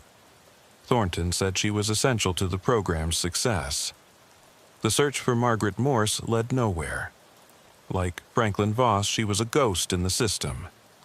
Meanwhile, the victims Thornton had held in the sub-basement were struggling. Without continued treatment, some were deteriorating. The procedures Thornton had started couldn't simply be stopped. They required ongoing medical intervention. We're in an impossible situation, Dr. Chang told Sullivan. Some of these people need continued neural stimulation, or they'll develop serious complications. But the only person who knows the exact protocols is Thornton. This gave Thornton leverage. He offered to provide treatment protocols in exchange for reduced charges. You're holding their lives hostage, Sullivan accused. I'm offering to save them. Again. The question is, will your rigid adherence to the law cost them their lives? The district attorney ultimately agreed to Thornton's deal. He would provide complete treatment protocols and assist in the care of his victims in exchange for charges being reduced from kidnapping and murder to practicing medicine without a license and involuntary manslaughter. This is wrong, Sullivan said to Director Holbrook. He tortured people. He also has information that could save lives, Holbrook replied. And honestly, James, a jury might be sympathetic to him. A doctor trying to help the mentally ill when the system failed them, some would call him a hero. He's a monster. Maybe, or maybe he's something more complicated. Either way, we need his cooperation. The aftermath of Thornton's arrest brought unexpected complications. Within days of his incarceration, 3 of his former patients attempted suicide. Without the continued treatments Thornton had been providing, their original conditions had returned with devastating intensity. Sullivan stood in the hospital room of Jennifer Huang, one of Thornton's successes, who had tried to overdose when her depression returned. "You don't understand," she whispered. "For 6 months I was free. No voices, no despair, no constant weight crushing me. I could think clearly for the first time in my life. And now it's all back, worse than before. The treatments Thornton gave you were illegal, dangerous. They worked. That's all that mattered to me." This pattern repeated across the city. Thornton's patients, both the successes and failures, were deteriorating without his intervention. The medical establishment was at a loss. They didn't understand his procedures well enough to continue or safely discontinue them. Director Holbrook called an emergency meeting. "We have a crisis. 17 people are now in critical condition. The prosecutors are considering dropping all charges against Thornton if he agrees to help." That's insane, Sullivan protested. He kidnapped and tortured people. He also apparently developed treatments that work, even if his methods were criminal. The medical community is desperate to understand what he did. Against Sullivan's objections, Thornton was brought to a secure medical facility where he could consult on his former patient's care. Seeing him in a lab coat again, calmly directing treatments, made Sullivan's skin crawl. But the results were undeniable. Under Thornton's guidance, the deteriorating patients stabilized. Some even improved beyond their original baseline.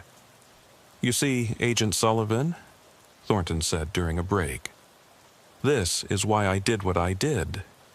Conventional medicine had nothing to offer these people. I gave them hope." "You gave them false hope. Treatments that only work with your continued involvement aren't cures, they're dependencies. All medicine creates dependencies. Diabetics depend on insulin. Heart patients depend on pacemakers. Why is neurological intervention different?" Before Sullivan could respond, his phone rang.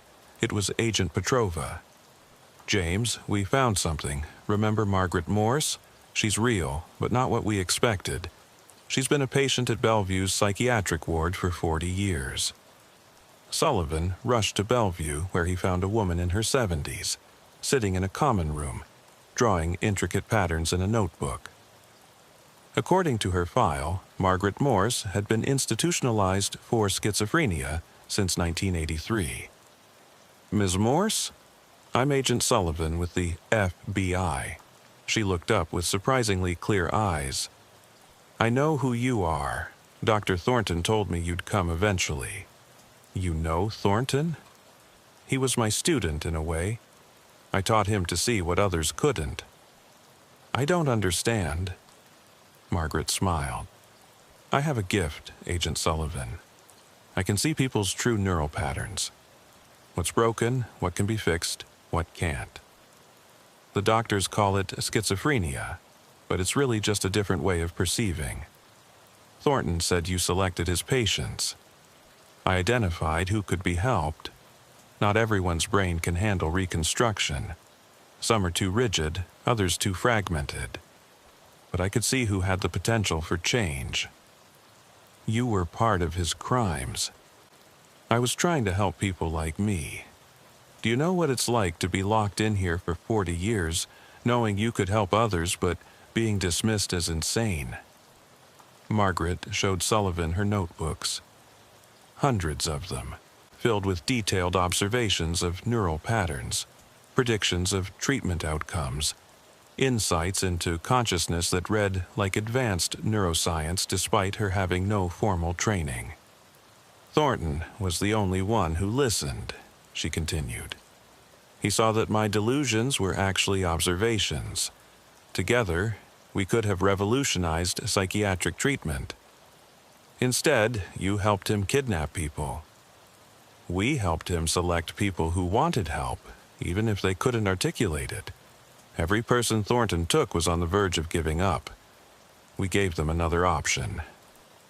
Sullivan noticed something disturbing in her recent drawings, building layouts that matched the 47 properties, but with additional sections not found in the searches.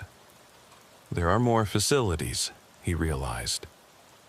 Margaret neither confirmed nor denied, just continued drawing.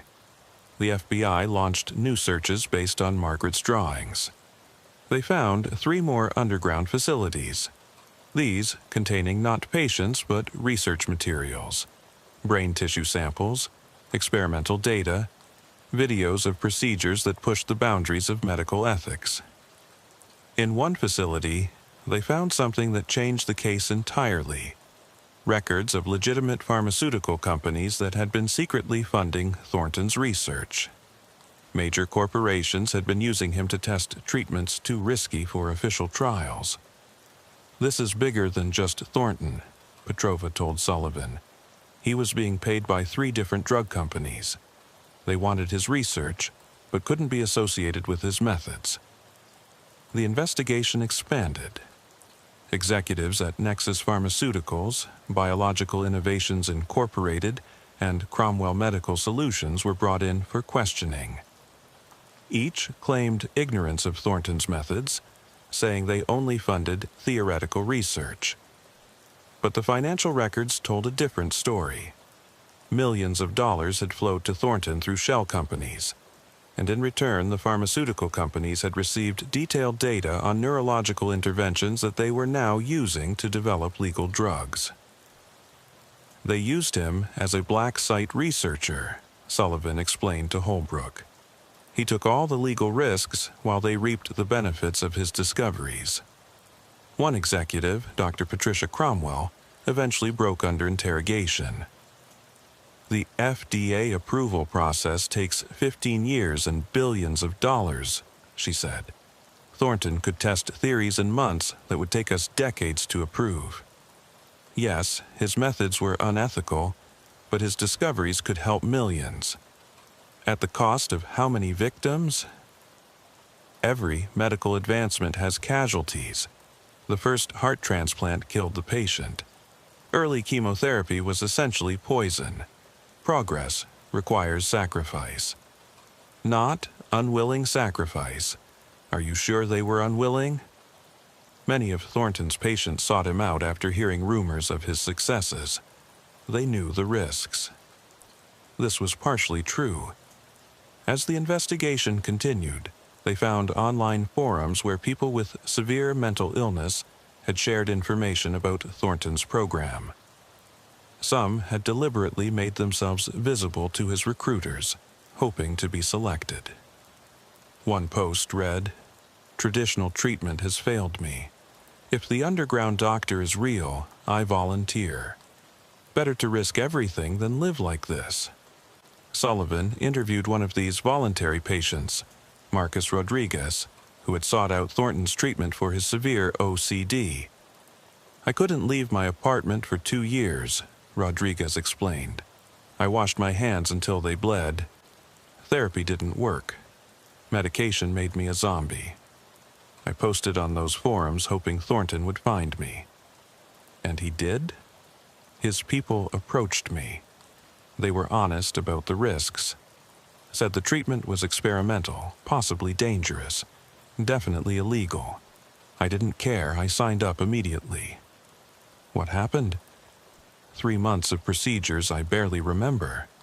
But when I woke up, the OCD was gone. Not managed, not reduced, gone. I could touch doorknobs, shake hands, live normally. It was a miracle. Others died from those same procedures. I know. I would have taken those odds. When you're suffering that much, a 60% chance of cure versus certain continued agony, that's an easy choice." This complicated the prosecution's case. If some victims were actually volunteers who had sought out the treatment, was it really kidnapping? The legal arguments were complex and unprecedented. Meanwhile, Thornton continued consulting from custody and his reputation grew. Some in the medical community were calling for his research to be officially studied, arguing that despite his methods, his discoveries were too valuable to ignore. "He's becoming a folk hero," Holbrook said with disgust. "Social media is calling him the Robin Hood of psychiatry." It was true. Free Dr. Thornton was trending, with thousands of people suffering from mental illness saying they would volunteer for his treatments if given the chance. The situation became more complicated when one of the pharmaceutical companies, Nexus, announced they had successfully created a legal version of one of Thornton's treatments. A neural stimulation device based on his research that could treat severe depression without surgery. "This device will help millions," Nexus's CEO announced at a press conference. "While we don't condone Dr. Thornton's methods, we can't ignore the scientific value of his discoveries." Sullivan watched in disbelief as Thornton's illegal experiments were laundered into legitimate medicine. The victims' suffering had been transformed into corporate profits. The trial began 6 months after Thornton's arrest. The courtroom was packed with journalists, mental health advocates, and former patients, some supporting Thornton, others demanding justice. Thornton's defense was simple: medical necessity. His lawyer argued that every action Thornton took was motivated by the urgent need to save lives that conventional medicine had abandoned. Dr. Thornton is guilty of breaking laws, the defense attorney said in opening statements, but those laws were preventing him from saving lives. Which is the greater crime, violating regulations or letting people die when you have the ability to save them? The prosecution, led by ADA Jennifer Walsh, painted a different picture. Marcus Thornton is a predator who targeted society's most vulnerable. He exploited the mentally ill, experimented on them like lab rats, and discarded them when his experiments failed. 12 people are dead because of his arrogance. The trial featured dramatic testimony from both sides. Victims described their suffering under Thornton's care, but others testified that he had saved their lives. One of the most powerful moments came when Jennifer Huang, the patient who had attempted suicide after Thornton's arrest, took the stand. "I'm testifying for the prosecution," she said, "but I want the court to know that I would undergo Dr. Thornton's treatment again if I could. Yes, it was done without my initial consent. Yes, it was dangerous, but it gave me 6 months of life without mental illness. That's more than the traditional system ever gave me." Sullivan testified about the investigation, presenting the evidence of kidnapping, false imprisonment, and the deaths. But, under cross-examination, Thornton's lawyer pressed him on a difficult point. "Agent Sullivan, are you aware that the suicide rate for people with severe treatment-resistant depression is nearly 20%? I've heard that statistic. And are you aware that of Dr. Thornton's patients with that diagnosis, the death rate was only 8%? That doesn't justify. Just answer the question. Was Dr. Thornton's treatment, despite its illegality, statistically more successful at preventing death than conventional treatment?" Sullivan had to admit it was true, though he added, "That doesn't make it legal or ethical." The jury deliberated for 3 days. When they returned, their verdict shocked everyone: guilty of practicing medicine without a license and involuntary manslaughter, but not guilty of kidnapping and murder. The judge, clearly troubled by the case, gave a lengthy statement before sentencing. "This case represents a fundamental conflict between law and medical progress. Dr. Thornton's actions were clearly illegal, but the evidence suggests they were motivated by a genuine desire to help rather than malice. While I cannot condone his methods, I also cannot ignore the testimony of those who say he saved their lives." Thornton was sentenced to 10 years in prison with the possibility of parole in 5. But the judge added an unusual provision. Thornton would be allowed to consult on his former patient's care from prison and could publish his research for peer review. "This is a travesty," Sullivan said to Holbrook after the verdict. "He got away with it." Did he? He's in prison, his medical career is over, and his research is being scrutinized by every ethics board in the country. But his ideas are spreading. Other doctors are starting to propose similar treatments. Maybe that's not entirely bad, James. If his research leads to legal treatments that help people, built on the suffering of his victims, built on the suffering of people who were already suffering, it doesn't make it right, but it makes it complicated. A month after the trial, Sullivan received a call that would haunt him. Jennifer Huang had succeeded in her second suicide attempt. In her note, she wrote, "6 months of freedom was worth more than a lifetime of pain. Dr. Thornton gave me that. The system took it away." 2 years after Thornton's conviction, Sullivan was called back to a case he thought was closed. The call came from Dr. Lisa Chang at the medical examiner's office. "James, we have a problem. Remember the Thornton case? It's not over.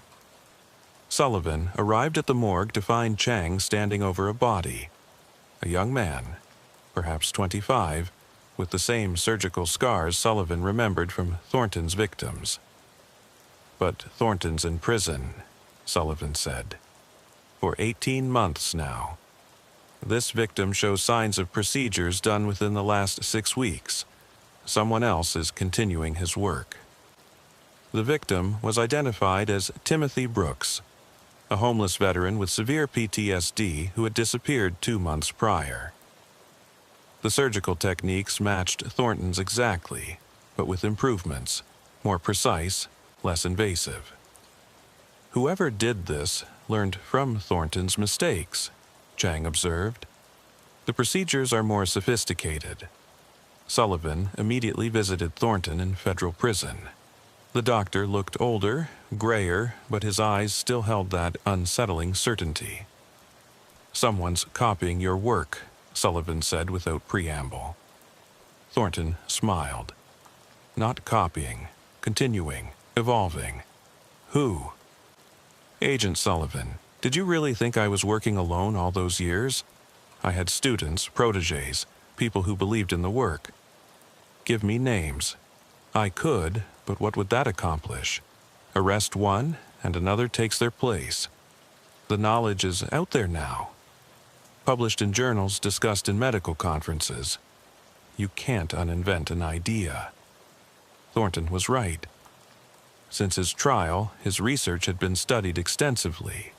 While his methods were condemned, his discoveries had led to 3 FDA-approved treatments for mental illness. The line between his criminal experiments and legitimate medicine had blurred.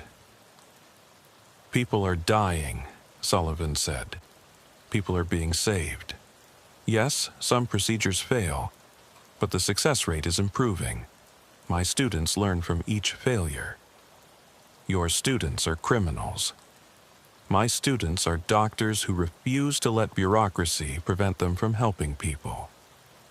Sullivan left the prison with no new information but a growing dread. Thornton's network hadn't died with his arrest. It had metastasized. Over the next month, 3 more bodies appeared. All homeless individuals with mental illness, all showing signs of neural reconstruction procedures. But unlike Thornton's victims, these showed signs of improvement before their deaths. The procedures had been partially successful. The investigation led to a disturbing discovery.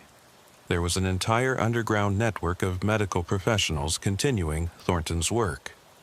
They called themselves the Hippocratic Underground, claiming the traditional medical system had failed its oath to, first, do no harm, by allowing people to suffer when treatments existed.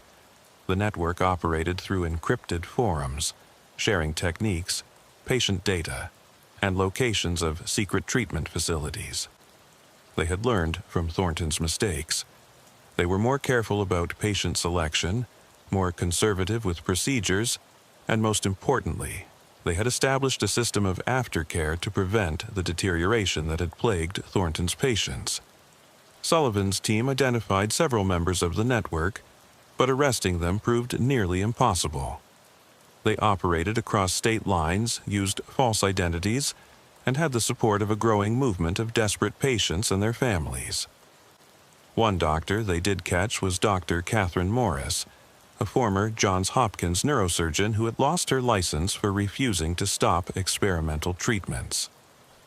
"You don't understand," Morris said during interrogation. "The medical establishment has become so risk-averse that innovation is impossible. How many people have to die waiting for FDA approval while treatments exist? Those treatments are unproven, dangerous.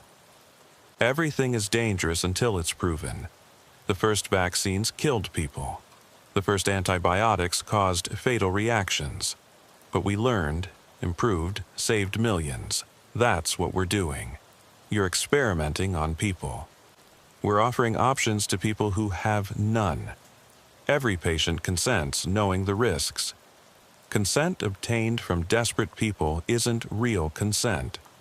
Then no medical treatment for terminal illness is consensual. Desperation doesn't negate. Agency, Agent Sullivan. The ethical debates were exhausting and seemingly endless. For every victim Sullivan's team found, they discovered 2 success stories. People whose lives had been transformed by the underground treatments. Maria Gonzalez, the housing inspector who had started the investigation, reached out to Sullivan.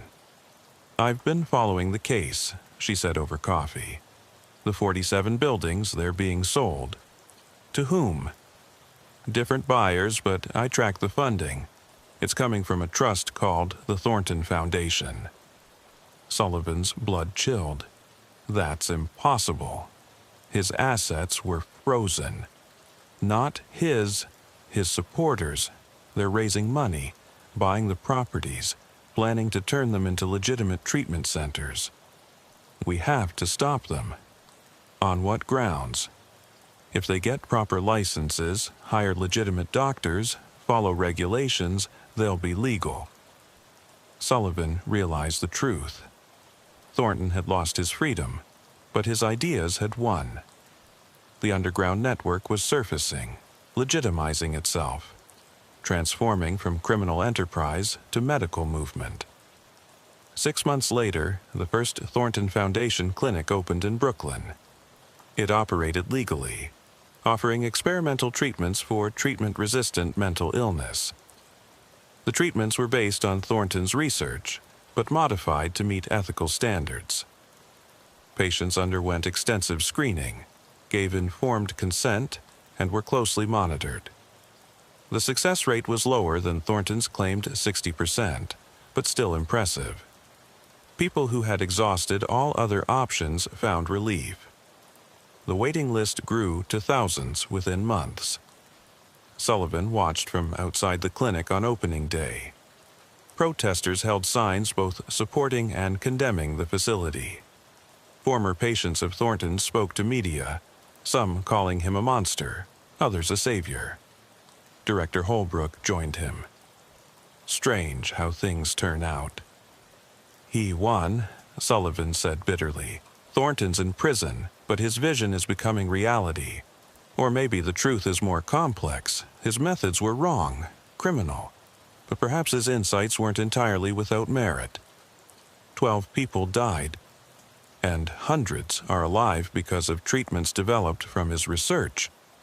I'm not saying it justifies what he did, but what? But maybe some good can come from evil.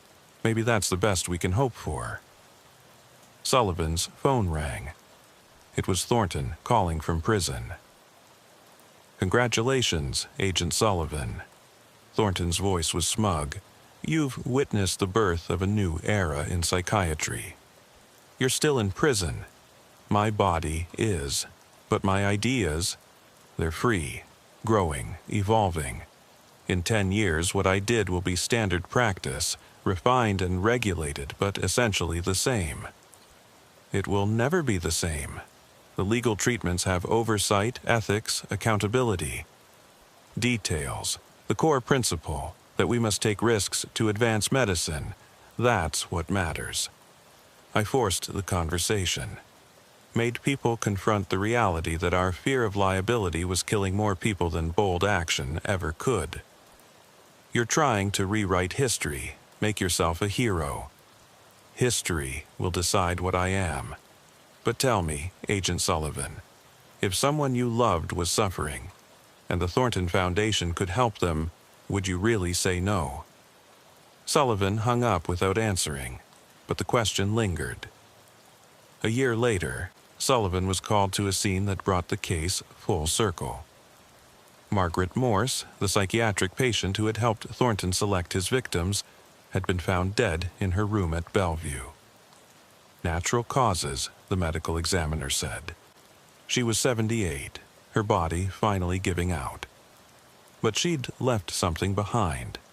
Hundreds of notebooks filled with observations about neural patterns, predictions about treatment outcomes, insights that neuroscientists were calling groundbreaking.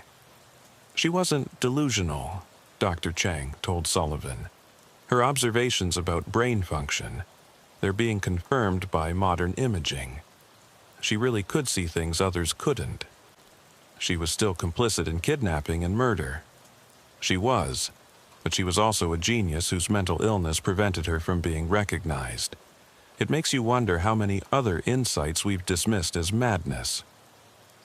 The Thornton Foundation acquired Morse's notebooks, using her observations to refine their treatments. The success rate improved to 70%. Other cities began opening similar clinics. Medical schools started teaching courses based on Thornton's research. Sullivan retired early, unable to reconcile what he'd witnessed. The clear lines between right and wrong had blurred beyond recognition. Thornton remained in prison, but his influence grew. He published papers, consulted on cases, became a controversial but undeniable force in psychiatry. On the 5th anniversary of the initial investigation, Sullivan received a package.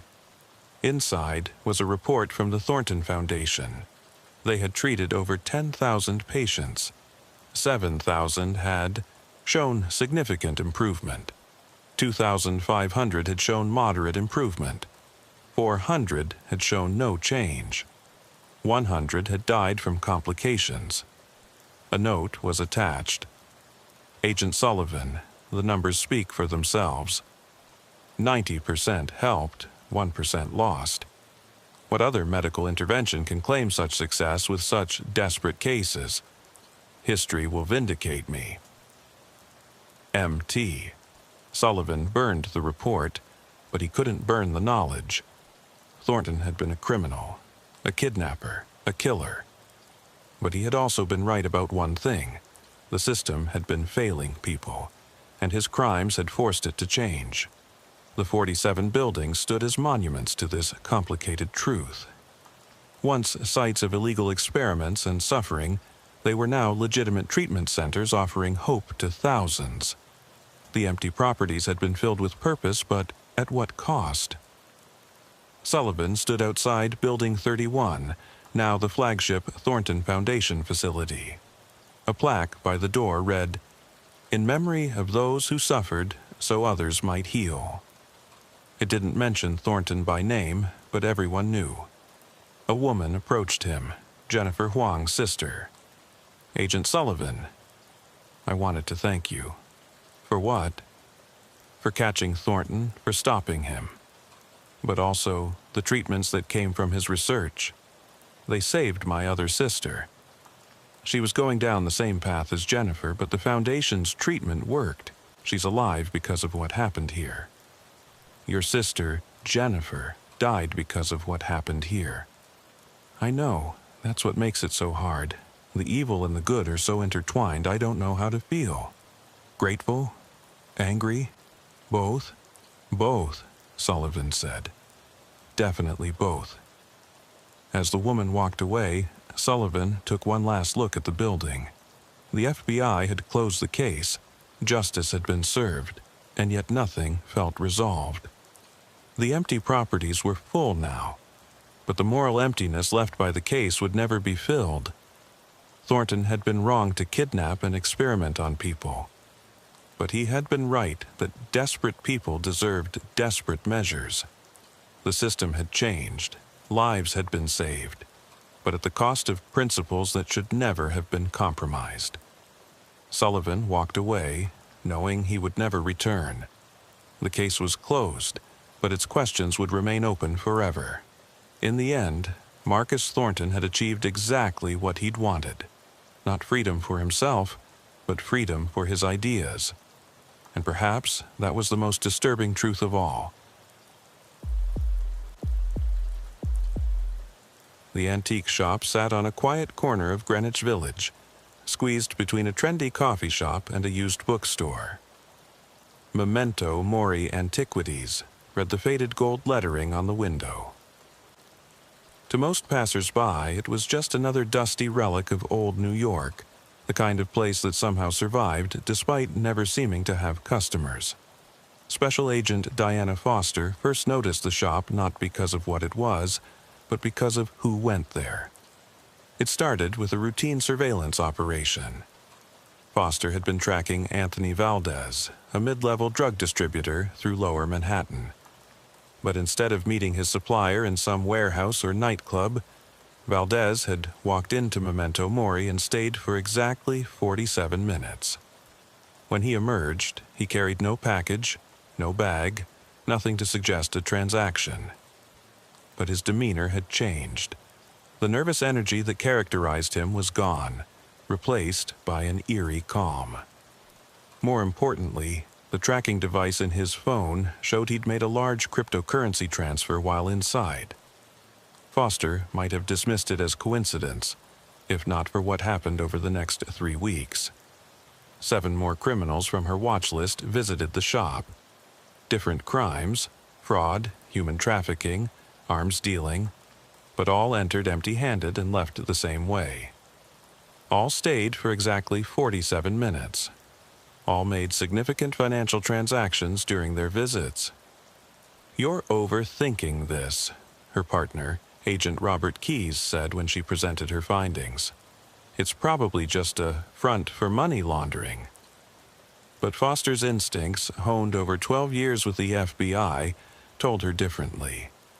Money laundering operations didn't have such precise timing, and they certainly didn't leave their clients looking haunted. She decided to visit the shop herself. The bell above the door rang with a deep, resonant tone that seemed to linger longer than it should. The interior was exactly what she'd expected. Crowded with furniture from different eras, walls lined with paintings whose eyes seemed to follow her, display cases filled with jewelry that looked too expensive to be genuine. "May I help you?" The voice came from behind a Victorian writing desk.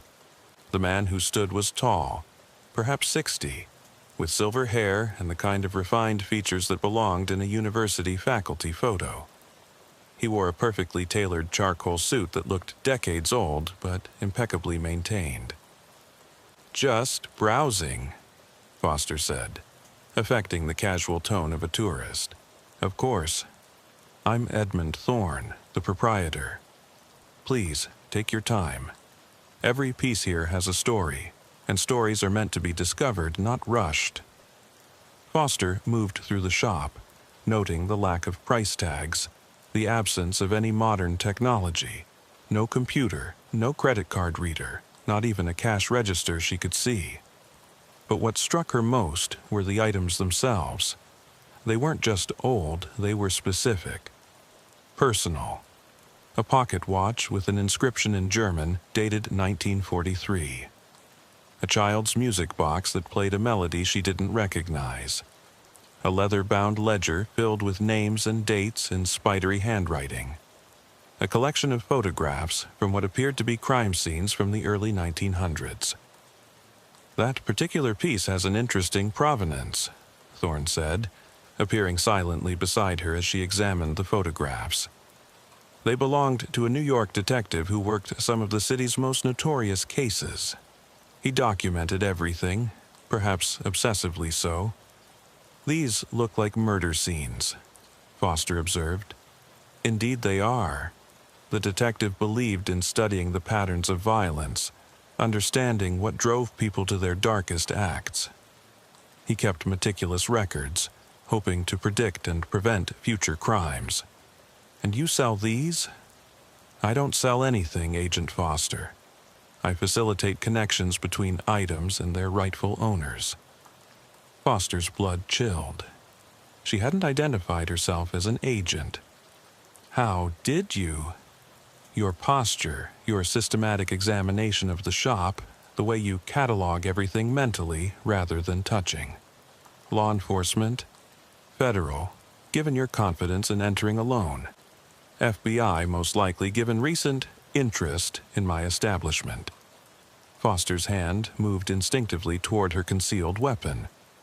"There's no need for that," Thorne said mildly. "I run a legitimate business. My customers value their privacy, certainly, but privacy isn't illegal."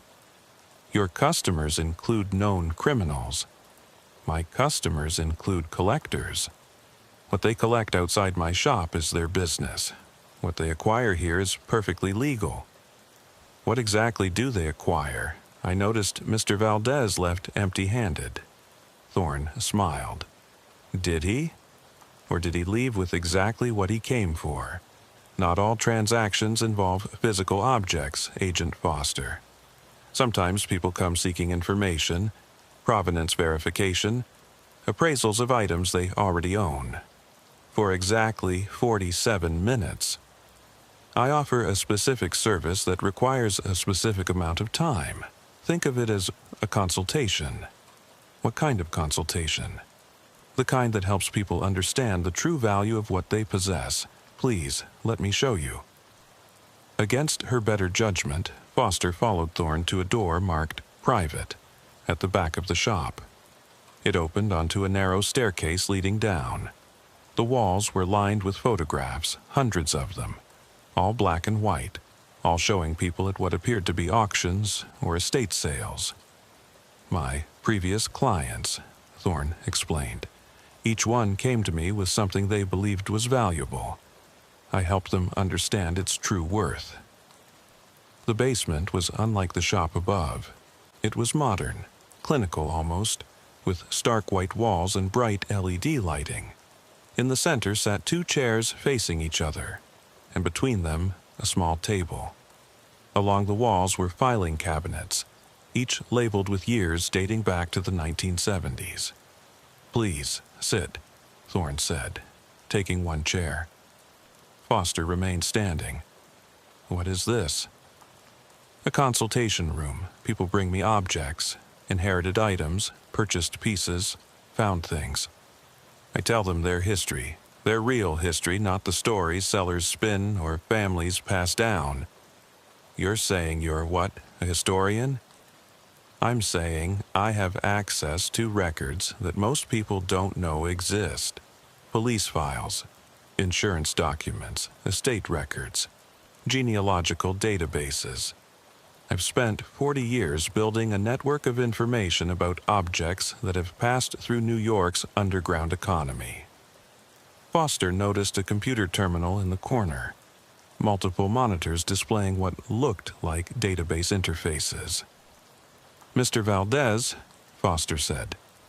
What did he want to know? Client confidentiality, Agent Foster. But I can tell you that many people in certain professions acquire items without knowing their full history. Sometimes that history affects their value. Sometimes it affects their safety. You're saying criminals come to you to verify if their stolen goods are traceable? I'm saying people from all walks of life want to know if the items they possess will bring them fortune or misfortune. In Mr. Valdez's case, he had acquired something that once belonged to someone very dangerous, someone who might want it back. I simply provided him with that information. For a price? For a substantial price, yes. Information is the most valuable commodity in the world, Agent Foster. Foster noticed something on one of the filing cabinets, a label that read, NYPD evidence, disposed. Her blood ran cold. Those files, where did you get them? Thorne's smile didn't waver. The city destroys evidence from closed cases after a certain period. Before destruction, items are sometimes sold at police auctions. I acquire what interests me. That's evidence from criminal cases. Was evidence. Now it's simply historical documentation. All perfectly legal, all acquired through proper channels. Foster's phone buzzed. A text from Keys. Valdez just got arrested. Had a stolen painting in his apartment. Says he's willing to talk about where he got it. I should go, Foster said. Of course. But Agent Foster, before you leave, consider this. I provide a service that prevents violence. When people know the true history of what they possess, they can make informed decisions. How many murders have I prevented by warning someone that the item they bought was stolen from someone who would kill to get it back? Foster left the shop with more questions than answers. Back at the FBI field office, she found Valdez in interrogation, looking terrified. "The painting," he kept saying. Thorne told me about the painting. Said it was cursed. Said everyone who'd owned it had died badly. "What painting?" Foster asked. "A portrait, 19th century. I bought it from a fence, thought I could sell it for 10 times what I paid, but Thorne, he showed me the records. 7 previous owners, all died within a year of acquiring it. Murdered, every one of them." "That's superstition." "No, it's not. He showed me the police reports, the newspaper articles. The painting belonged to a crime family in the 1920s. They've been hunting it ever since it was stolen from them. Anyone who has it becomes a target." Foster pulled up the painting's history. Valdez was right. 7 owners, 7 murders, spanning almost a century. The Torino crime family had indeed been searching for it, considering it a matter of honor to recover what was stolen from them. "Thorne saved my life," Valdez said. "I was going to sell it to a collector in Miami. The Torinos would have found me." This complicated things. If Thorne was warning criminals about dangerous items, was he preventing crimes or enabling them? Foster returned to the shop that evening with a warrant, but when she arrived, the basement had been cleared out. The filing cabinets were gone, the computer removed. Only the chairs and table remained. Thorne was sitting in the shop, reading a book as if nothing had happened. "Agent Foster, I expected you'd return." "Where are the files?" "What files?" "This is an antique shop. We sell antiques. I was here this afternoon. I saw..." "You saw what you needed to see. Mr. Valdez is alive because of what you saw. The painting will be returned to its rightful owners, and a cycle of violence that has lasted 90 years will end. Isn't that what law enforcement wants?" Foster arrested him for obstruction, but they both knew it wouldn't stick. There was no evidence of the consultation room, no proof of the files. The basement was just a basement. But as they were leaving, Thorne said something that chilled her. "Your father's badge, Agent Foster, the one you carry. You should know its history." Foster's hand went to her pocket, where she kept her father's NYPD badge. He'd been killed in the line of duty when she was 12. "What about it?" "Badge 2847. Your father was investigating a series of murders when he died. The official report said he was killed interrupting a convenience store robbery. But the badge has a different story to tell. If you want to know the truth, you know where to find me." Foster had Thorne processed and released. There was nothing to hold him on, but his words haunted her. That night, she pulled her father's case file. The official report was clean, simple. But now she noticed inconsistencies. The convenience store had no security footage from that night. The witness who reported the shooting disappeared shortly after giving his statement. She returned to Memento Mori the next day. Thorne was waiting, as if he'd expected her. "The badge," she said simply. Thorne led her to the back room. This time, it was different. The walls were covered with photographs and documents, all related to her father's death. "Your father was investigating a corruption ring within the NYPD," Thorne said. "Officers who were selling evidence from crime scenes. He was getting close to exposing them when he was killed. The convenience store robbery was staged." "You're lying." Thorne pulled out a ledger. Foster recognized it. It was the same one she'd seen in the shop on her first visit. Inside were records of evidence sales, signed by officers she knew, officers who had attended her father's funeral. "Page 47, Thorne said. "The night your father died." Foster read the entry. Evidence from a murder case, sold to a private collector. The officer who signed for it was her father's partner, Detective Ray Morrison. Below that, a note. "MF getting too close. Problem resolved. MF, Michael Foster, her father." Morrison had him killed? Morrison was part of it. The corruption went all the way up to the deputy chief. Your father's death was ordered from the top. Foster's hand shook. Why are you showing me this? Because you came looking for criminals in my shop, but the real criminals are the ones you work alongside every day. I collect information, Agent Foster. I preserve the truth that others try to bury. Sometimes that truth is about stolen paintings. Sometimes it's about stolen lives. If this is real, why didn't you come forward? To whom?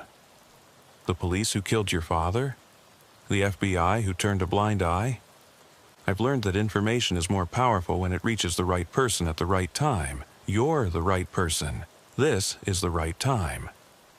Foster took photos of everything, but as she was leaving, Thorne stopped her. There's more, Agent Foster. Your father wasn't the only one. I have records of 17 officers killed by their own departments over the past 30 years. All were investigating corruption. All died in ways that were explained away. Give me everything. Information has a price. What do you want? Protection. There are people who would very much like to see my collection destroyed, people in your own organization.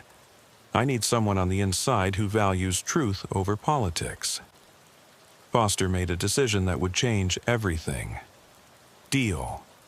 The partnership between Foster and Thorne was an uneasy one. She couldn't arrest him without evidence, and he wouldn't provide information without protection. But over the next 3 months, the intelligence he provided led to the largest corruption bust in NYPD history. 17 officers were arrested, including Deputy Chief Ray Morrison, her father's former partner.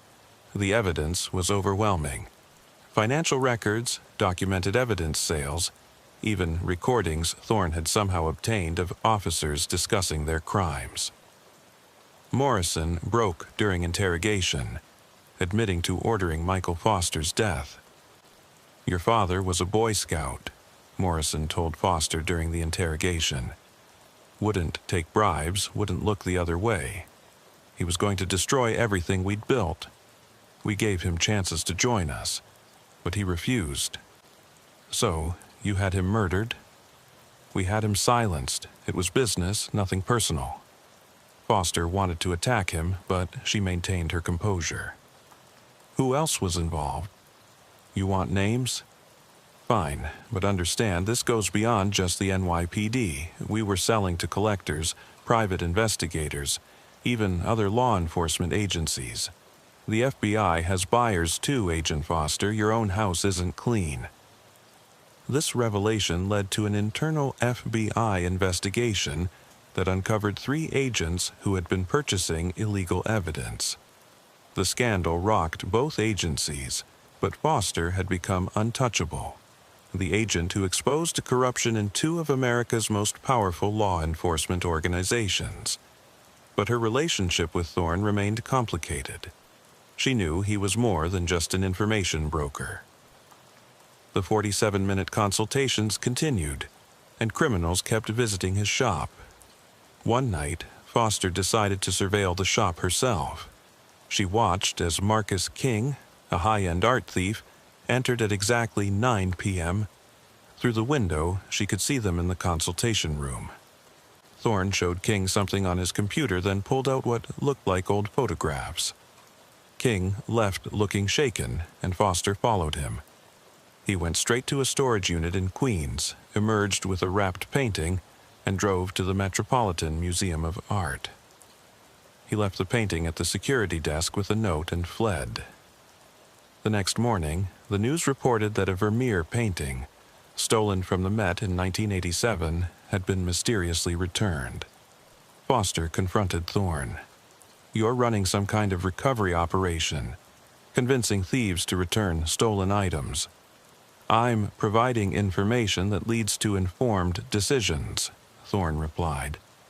Mr. King learned that the painting he possessed had a history that made it unsellable and dangerous to keep. What kind of history? The kind that involves 3 previous owners who tried to sell it.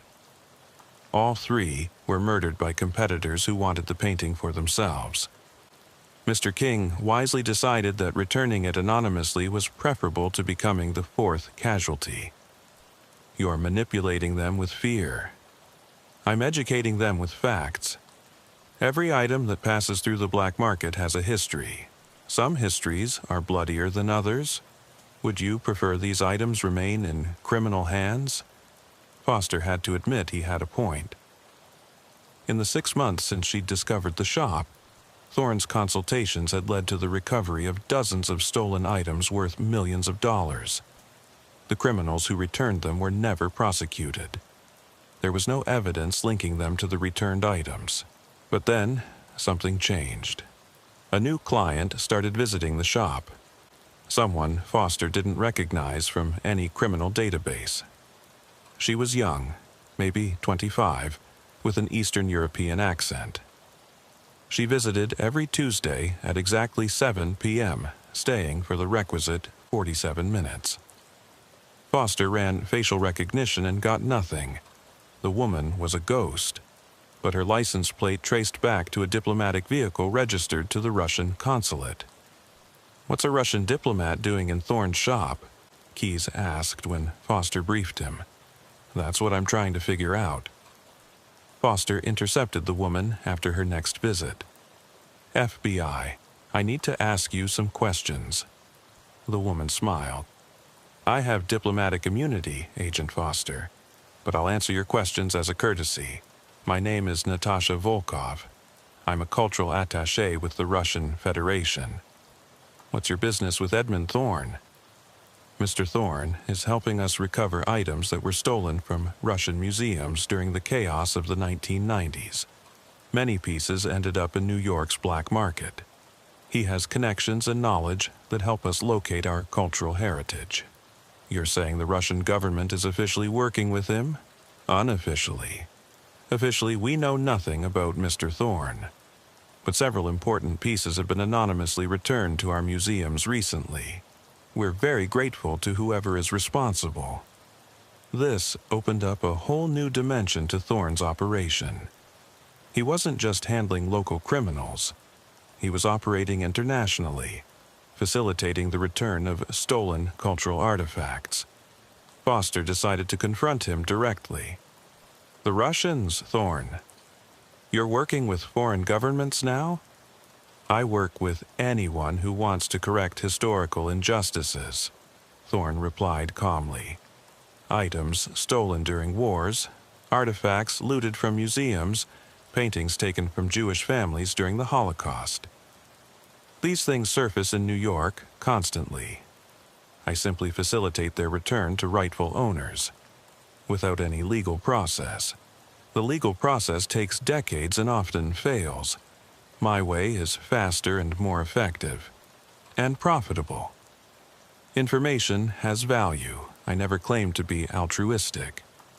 Foster noticed a new addition to the shop, a painting she recognized from Interpol's most wanted list.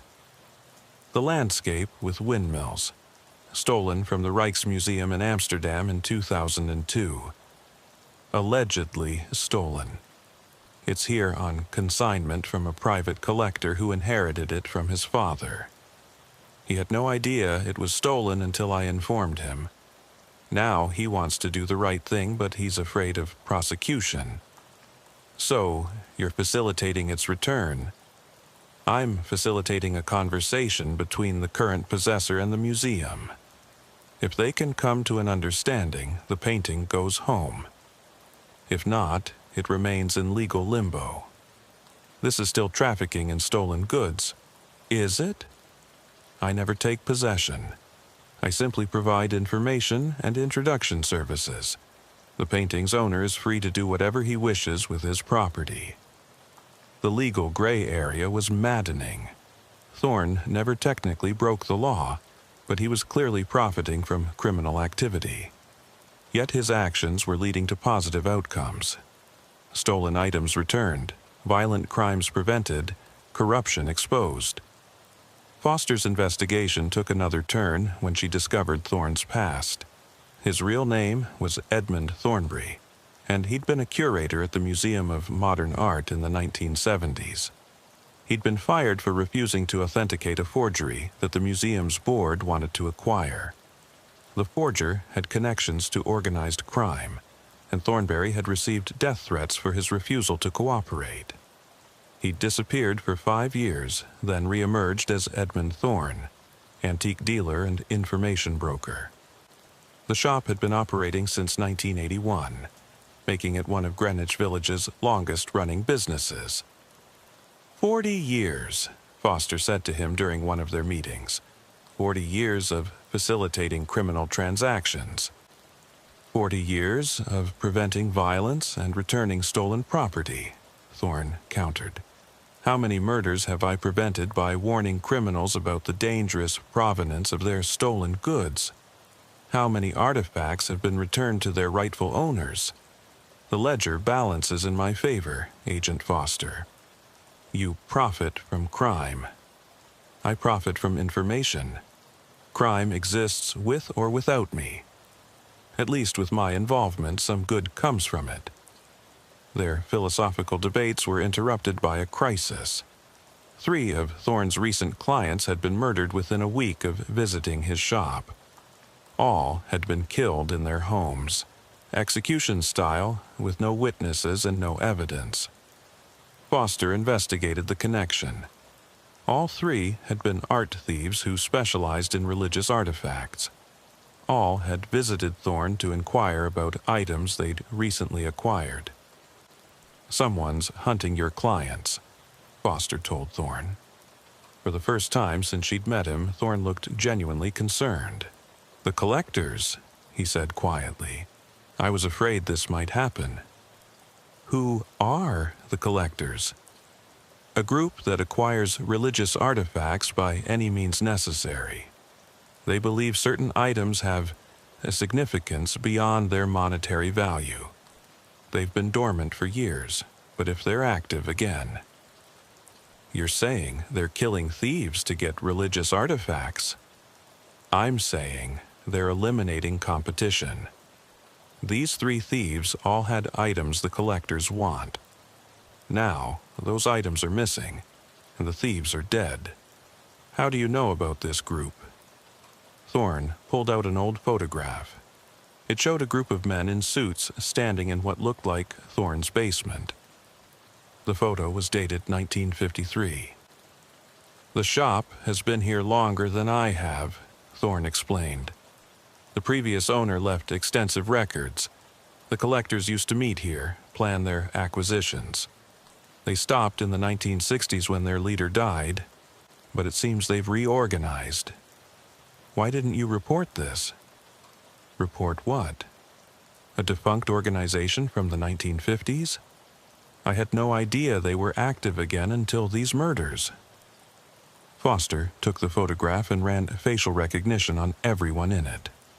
Most were long dead, but one face matched a current person of interest. William Ashford, a wealthy collector who'd been suspected but never charged in several art thefts. Ashford's in his 90s, Keyes said when Foster briefed him. You really think he's running a murder ring? Maybe not running it, but connected to it. We need to bring him in. They found Ashford in his Park Avenue penthouse, surrounded by one of the finest private art collections in the world. He was frail, confined to a wheelchair, but his eyes were sharp and alert. Agent Foster, he said before she could introduce herself. Edmund said you might come. You know Thorne. I've known him for 40 years. We have an understanding. He keeps certain items out of circulation, and I don't interfere with his business. What items? Dangerous ones. Items that certain groups would kill to possess. The 3 dead thieves. They had pieces from the Vatican secret archives, stolen during renovations in the 1960s. Documents and artifacts that should never have left Vatican City. And the collectors want them? The collectors believe these items contain evidence of historical irregularities in church doctrine. Things that could shake the faith of billions. They're not wrong, but they're also not right. The truth is more complex than they understand. Where are the items now? Safe. Edmund has them. He's the only one I trust to keep them from the collectors. Foster felt like she was falling down a rabbit hole. Religious artifacts, secret societies, Vatican conspiracies. It was far beyond a simple FBI investigation. But the murders were real, and they were escalating.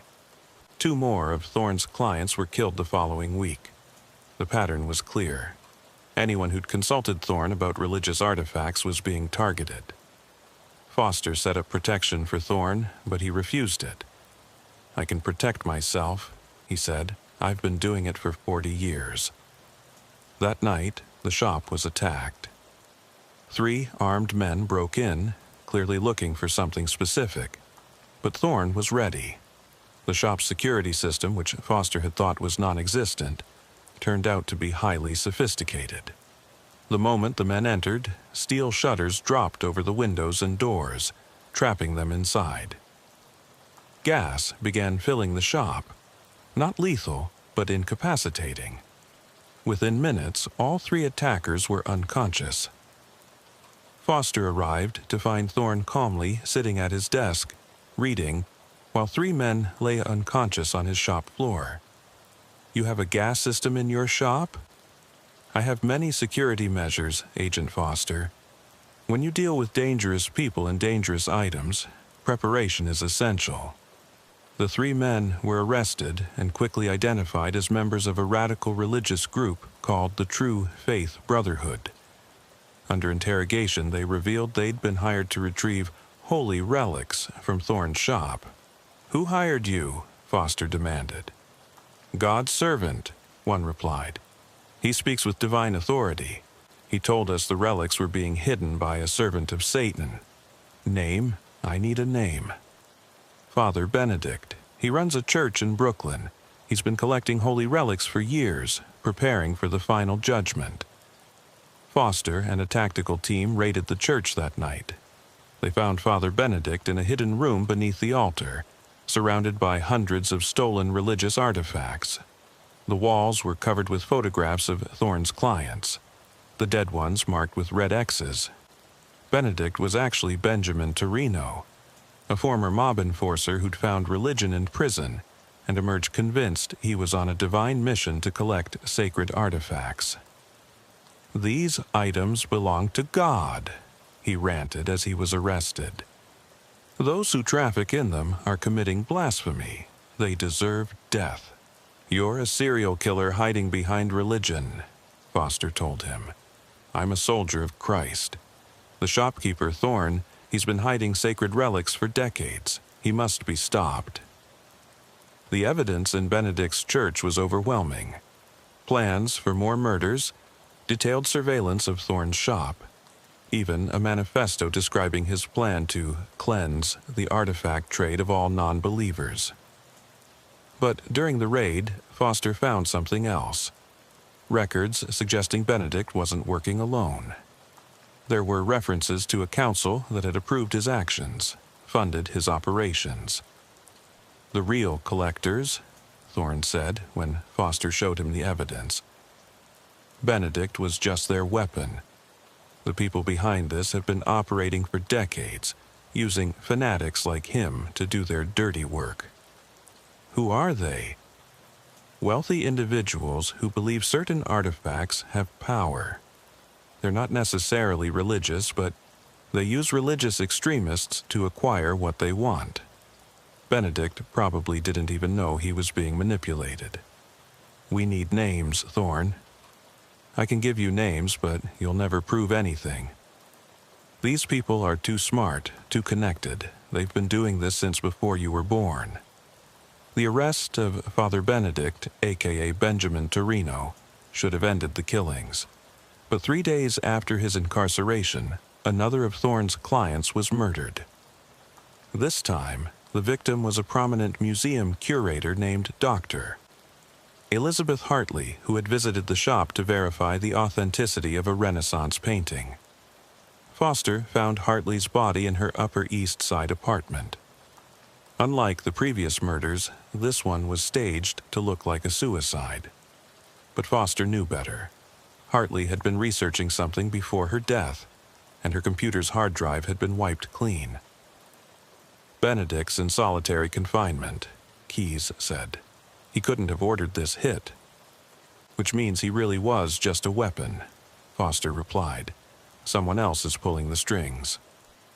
She returned to Thorne's shop, finding him cataloging a new shipment of items. His calm demeanor in the face of mounting violence was unsettling.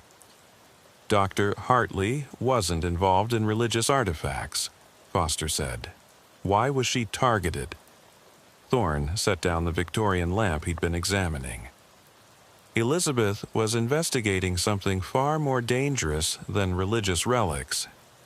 She'd discovered a forgery ring operating within New York's major museums." "Forgery ring?" "For the past 30 years, someone has been systematically replacing authentic pieces with expert forgeries, then selling the originals on the black market. Elizabeth came to me with her suspicions. I confirmed them." "How?" "Because I've been tracking the forgeries for decades. Look." Thorne led her to a hidden room behind a bookshelf, a space Foster hadn't known existed. The walls were covered with photographs of paintings, sculptures, and artifacts. Each photo had 2 versions side by side. "Original and forgery," Thorne explained. "I've documented over 300 pieces. The forgeries are so good that even experts can't tell them apart without detailed analysis." "Why didn't you report this?" "To whom? The museums involved? They're complicit. The insurance companies, they've been paying out claims on stolen originals while the forgeries hang in their place. The FB. How do I explain that I know about this through my criminal connections?" Foster studied the photographs. The scale was staggering. If Thorne was right, hundreds of millions of dollars worth of art in New York's museums was fake. Who's behind it? That's what Elizabeth was trying to find out. She traced financial records, shipping manifests, restoration documents. She found a pattern. All the forgeries were created during restoration periods when the originals were off display. Inside job. Multiple inside jobs, coordinated across multiple institutions. Elizabeth identified 7 museum employees who were involved, but they were just facilitators. The real orchestrator remains hidden. Foster took photographs of Thorne's evidence. "I need everything you have on this." "That's dangerous, Agent Foster. Elizabeth died because she got too close." "Then help me stay alive? Who would kill to protect this operation?" Thorne pulled out a ledger, this one bound in red leather. "These are my records of every major art transaction in New York's black market for the past 20 years. Look for patterns." Foster spent hours going through the ledger. One name kept appearing: the curator. Not a real name, but a code name for someone who brokered deals for the highest-end stolen art. "The curator never meets clients directly," Thorne explained. "Everything goes through intermediaries. But I've noticed something. Every major forgery coincides with one of the curator's sales. He's not just selling stolen art. He's selling the originals that have been replaced with forgeries. You know who it is." "I have suspicions, but suspicions aren't proof." Before Foster could press him, her phone rang. It was the medical examiner's office. They'd found something in Dr. Hartley's autopsy. "She was poisoned," Dr. Chang told Foster. "Tetrodotoxin, pufferfish poison. Injected, not ingested. Someone wanted it to look like a heart attack, but they used too much. Security cameras? Wiped, but we found something else. A partial fingerprint on the syringe. It matches someone in the system. The print belonged to Marcus Webb, senior restoration specialist at the Metropolitan Museum of Art. Foster's team arrested him at his workshop, surrounded by paintings in various stages of restoration. Webb didn't resist, didn't even seem surprised. "I've been expecting you," he said calmly, "though I thought it would be about the forgeries, not the murder. You admit to killing Dr. Hartley?" "I admit to nothing. But I will say that Elizabeth was getting too close to something that would have destroyed the art world in New York. Do you have any idea what would happen if people discovered that half the masterpieces in our museums are fake? The truth would come out. The truth would destroy public trust, bankrupt museums, and throw the entire art market into chaos. Billions of dollars in value would evaporate overnight." "So you killed her to protect a lie?" Webb laughed bitterly. "I'm just a forger, Agent Foster. A very good one, but still just a craftsman. The person who ordered Elizabeth's death, who's been orchestrating this for decades. They're someone you'd never suspect." "Give me a name." "I don't know their real name. But I can tell you this. They're someone with access to every major museum in New York. Someone above suspicion. Someone who's been hiding in plain sight." Webb's interrogation revealed the mechanics of the forgery ring, but not its leadership. He'd been creating forgeries for 15 years, receiving commissions through encrypted emails and dead drops. Payment came through cryptocurrency, untraceable. But Foster had a lead. Webb mentioned that the curator always insisted on specific delivery locations for the original paintings. Cross-referencing these locations with Thorne's records, she found a pattern. They all connected to properties owned by the Steinberg Foundation, one of New York's largest art philanthropies. The foundation's director was Margaret Steinberg, an 85-year-old patron of the arts who'd donated millions to museums across the city. She was also on the board of directors for 6 major cultural institutions. "You can't seriously suspect Margaret Steinberg," Keyes said. "She's practically a saint in the art world." "Which would make her the perfect person to orchestrate this," Foster replied. "She needed proof." Foster returned to Thorne's shop with the new information.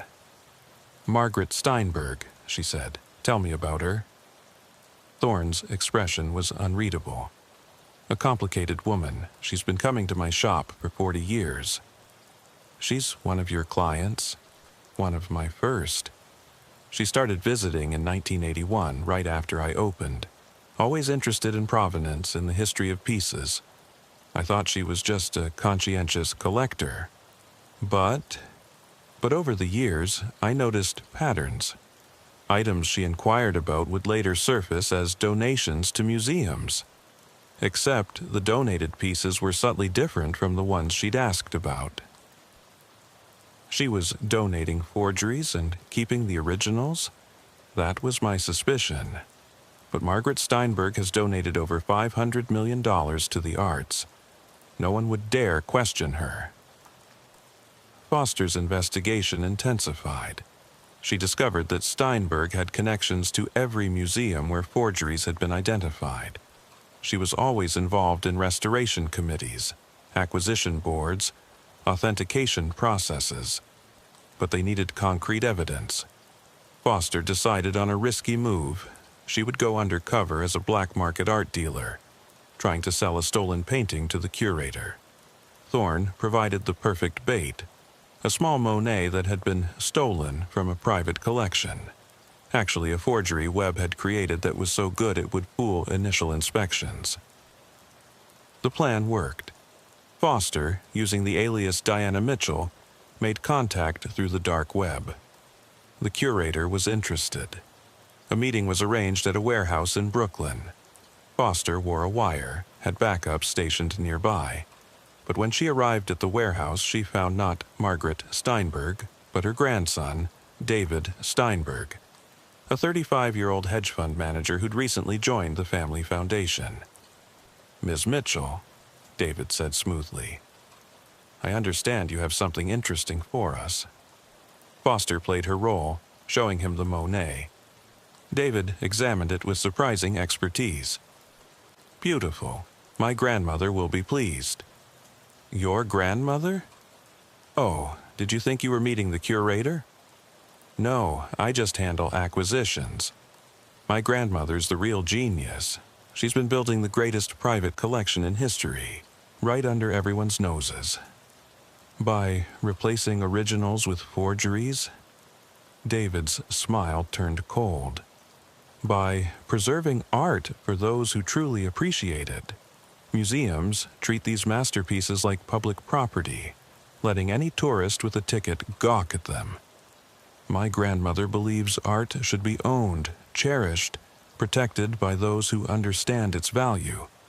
And selling the originals? That's about money? Money is just a tool.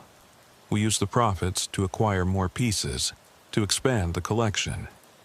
In her private gallery, my grandmother has artworks the world believes are lost or destroyed. The real Mona Lisa, not the copy hanging in the Louvre. The original Starry Night. Masterpieces saved from public degradation. Foster couldn't believe what she was hearing, but she needed more. I want to meet her, the real curator. Impossible. Grandmother doesn't meet dealers. Then how do I know this isn't a setup? How do I know you're really who you say you are? David considered this. Then he made a call. Grandmother? Yes, there's someone here who insists on meeting you. Yes, I know the protocol, but she has a genuine Monet very well. He hung up. She'll see you.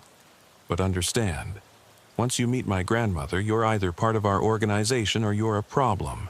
Problems get solved. The threat was clear. Foster's backup was listening, ready to move in. But she needed to see this through. David drove her to a mansion on Long Island, a sprawling estate that looked like a museum itself. Inside, every wall was covered with paintings. Every surface held sculptures or artifacts. Margaret Steinberg was waiting in a library that contained more art than books. She was elegant, refined, and her eyes were sharp as a razor. Miss Mitchell, David says you have something interesting. Foster presented the painting. Margaret examined it with a jeweler's loupe, running her fingers along the canvas. This is exceptional work, but it's not genuine. Foster's blood went cold. Margaret smiled. Oh, don't look so surprised. I've been authenticating art for 60 years. This is one of Marcus Webb's forgeries, which means you're either a fool who's been duped or you're FBI. Given that Agent Foster matches your description perfectly, I'm guessing the latter. David pulled a gun. Foster reached for hers, but Margaret raised a hand. No violence, not in front of the art. Agent Foster, you're here because Edmund Thorne helped you, aren't you? Dear Edmund, he's been trying to expose me for decades. You know Thorne. I knew his predecessor, the original owner of that shop. He and I had an understanding. He kept my secrets. I kept his, but Edmund never agreed to those terms. You're admitting to the forgery ring? I'm admitting to saving art from the masses. Do you know what happens to paintings in museums? They deteriorate from light exposure, from temperature changes, from the breath of millions of visitors. In my collection, they're preserved perfectly. You killed Dr. Hartley. David killed Dr. Hartley. I don't dirty my hands with such things, but yes, I ordered it. She was going to expose something beautiful, turn it into something sordid. You're under arrest, Margaret laughed. Am I? Let me show you something. She pressed a button on her desk. The walls of the library began to rotate, revealing hidden panels covered with documents and photographs. Every major political figure in New York has taken donations from my foundation. Judges, prosecutors, police commissioners. I have photographs of them with stolen art in their homes, art they thought was legitimate. If I go down, Agent Foster, I take the entire city's power structure with me. You're blackmailing the entire city? I'm protecting my life's work. 40 years of collecting, of preserving beauty that would otherwise be destroyed by public handling. and I'm not alone. There are collectors like me in every major city. We're preserving civilization itself. Foster's wire was transmitting everything. Her backup would be moving in. But Margaret seemed unconcerned. You can arrest me, Agent Foster. You can even convict me. But I'm 85 years old. I'll die before I serve any real time. And my collection? It's already being moved, shipped to locations you'll never find. The art will survive, even if I don't. The sound of sirens filled the air. FBI vehicles surrounded the mansion. David dropped his gun, knowing it was over. As Margaret was arrested, she said one last thing to Foster. Ask Edmund about the real collection. Ask him what's really in his basement. You think I'm the villain, but he's been hiding the truth about this city's art world for 40 years. The raid on the Steinberg mansion recovered over 200 stolen artworks worth an estimated $2 billion. The forgery ring's exposure sent shockwaves through the art world. Dozens of museums discovered their collections contained forgeries. The scandal destroyed careers, bankrupted institutions, and led to the largest art crime investigation in history. David Steinberg was convicted of murder and conspiracy. Margaret Steinberg died of a heart attack before her trial, taking many secrets with her. But her final words haunted Foster. She returned to Thorne's shop one last time. The real collection, she said. What was Margaret talking about? Thorne was quiet for a long moment. Then he led her to the basement, to another hidden door she'd never noticed. Behind it was a gallery that rivaled any museum. Hundreds of paintings, sculptures, artifacts, all pristine, all genuine. These are the originals, Thorne said. The real pieces that were replaced with forgeries.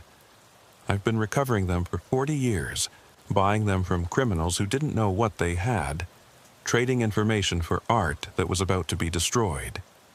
This is evidence of crimes. This is art saved from destruction. If I'd turned these in, they'd have been tied up in legal battles for decades, maybe destroyed as evidence. Here, they're preserved, protected. You're no better than Margaret. I'm different from Margaret. She hoarded art for power and profit. I preserve it for its own sake. When I die, all of this goes to the rightful museums, with full documentation of how they were saved. Foster faced an impossible decision. Arresting Thorne would mean losing the location of hundreds of stolen artworks, but letting him go meant accepting that sometimes justice and law weren't the same thing. You have 1 year, she finally said. 1 year to return everything to its rightful place. After that, if a single piece is still here, I arrest you. Thorne nodded. 1 year. The year Foster gave Thorne passed quickly. True to his word, he began returning artworks to their rightful owners. But it wasn't a simple process. Each piece had to be authenticated, its provenance verified, and legal ownership established. The art world was still reeling from the Steinberg scandal, and no one wanted to be caught with stolen or forged pieces. Foster monitored the process, visiting the shop monthly to verify progress. Each time she found the hidden gallery a little emptier, but also discovered new layers to Thorne's operation. On one visit, she found him meeting with a representative from the Iraqi National Museum. These cuneiform tablets were looted during the 2003 invasion, Thorne explained to the representative. They surfaced in New York's black market 5 years ago. I've been holding them, waiting for someone from your museum to claim them. The representative was in tears. These are from the Royal Library of Ashurbanipal. We thought they were lost forever. After the meeting, Foster confronted Thorne. How many other countries' artifacts do you have? Artifacts from 17 nations, all looted during wars or stolen from museums. I've been contacting cultural ministries, arranging returns. It's slow work. Many countries don't trust an American antique dealer claiming to have their treasures. Why didn't you return them sooner? Because until the Steinberg scandal, no one would have believed me.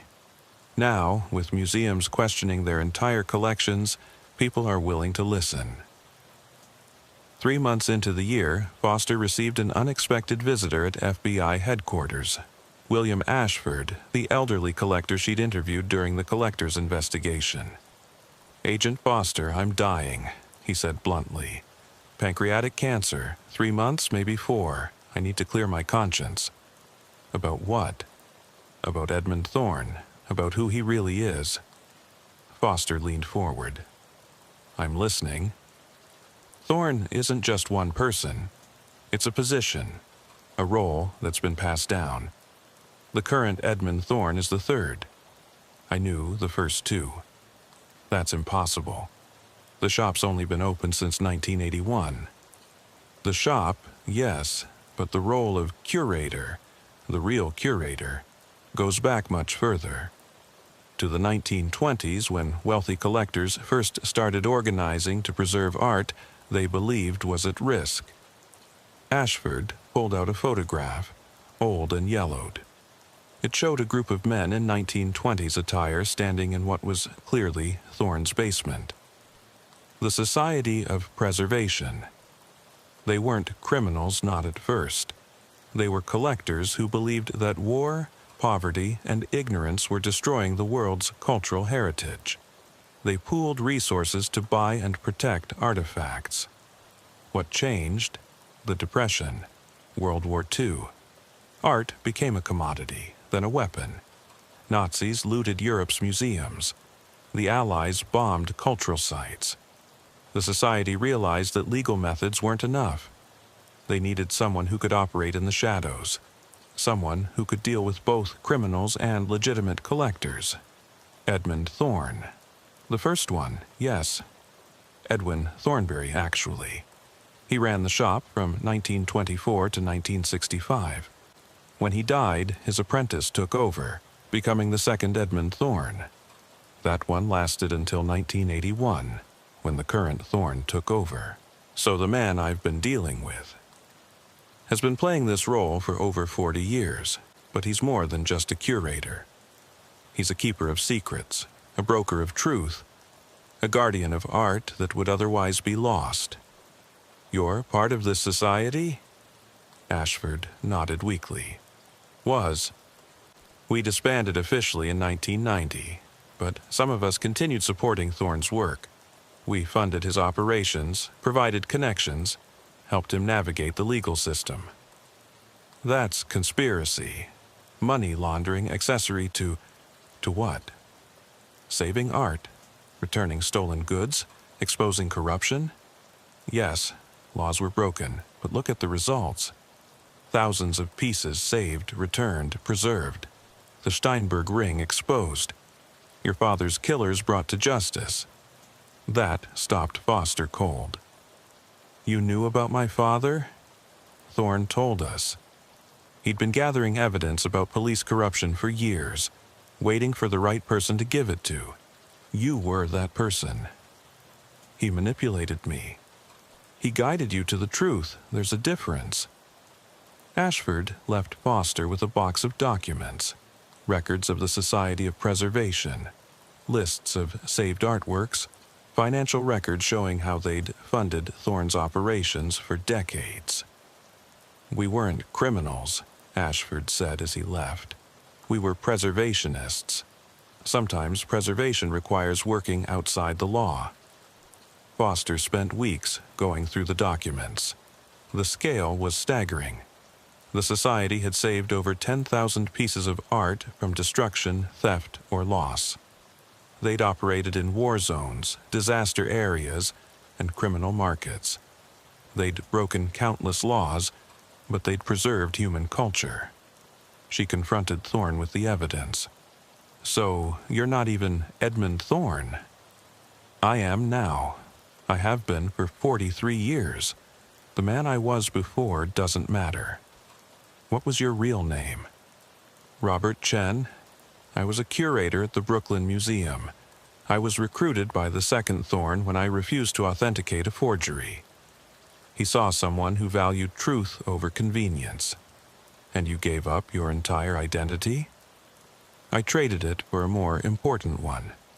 Robert Chen could save a few paintings. Edmund Thorne could save thousands. It's still illegal.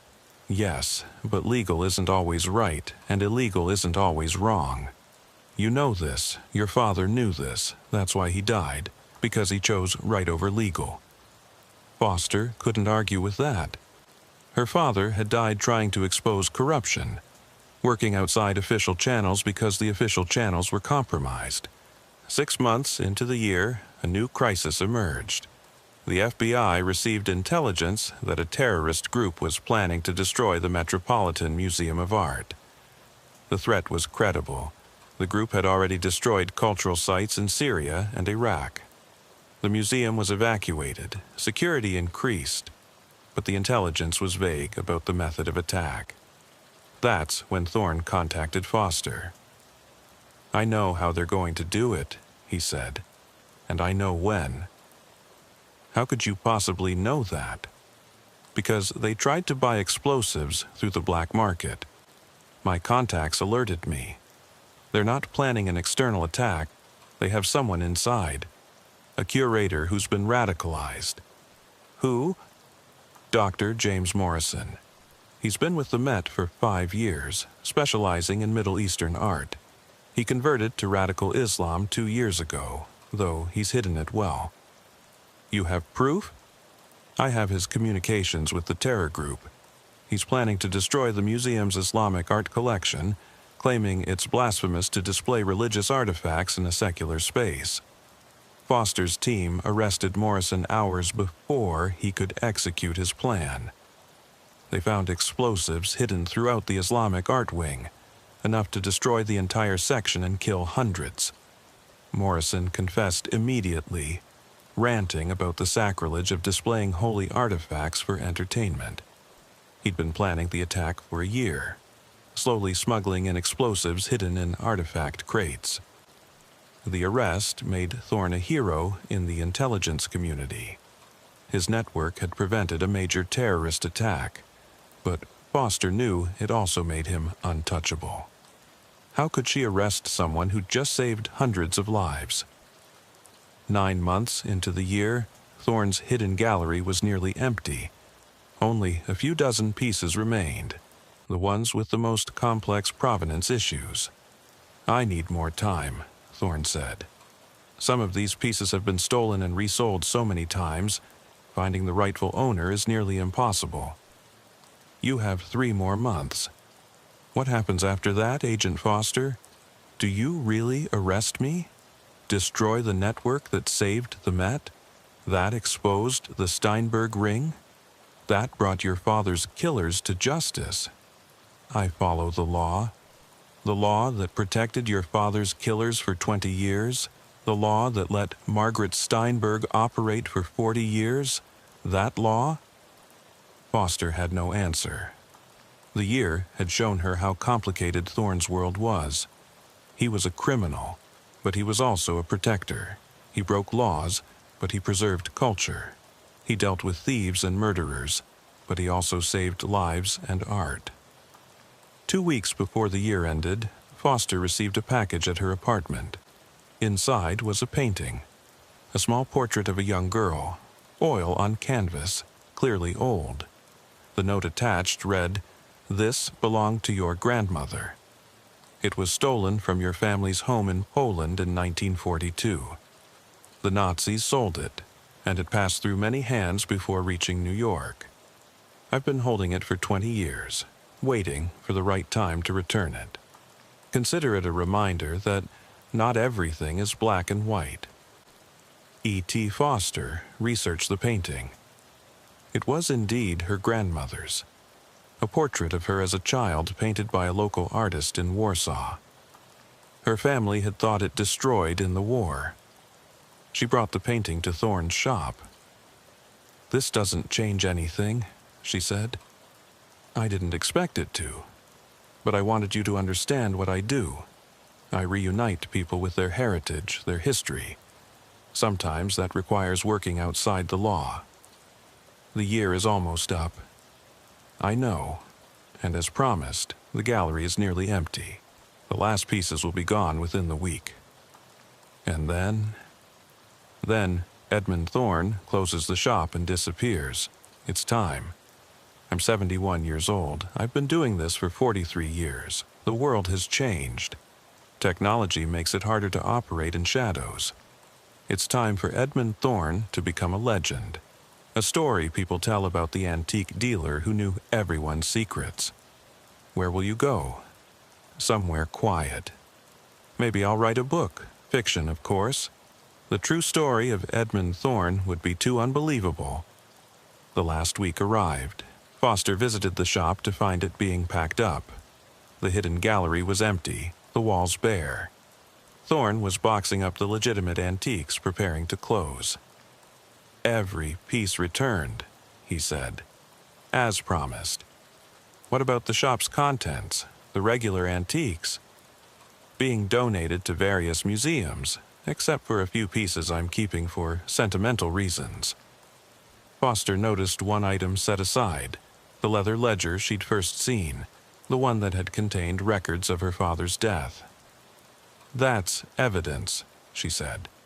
That's history, Thorne corrected, and I'm its keeper. Without this ledger, the truth about dozens of crimes would be lost. I'll make sure it reaches the right people at the right time. You're still planning to operate. I'm planning to preserve truth. Whether that's operating or simply existing, I'll leave to philosophers to decide. On the final day, Foster arrived to find the shop empty except for Thorne, sitting at his Victorian desk, writing in a new ledger.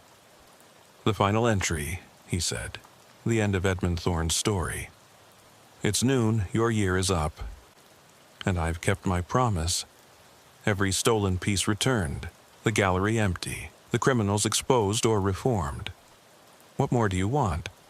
Justice. You have it.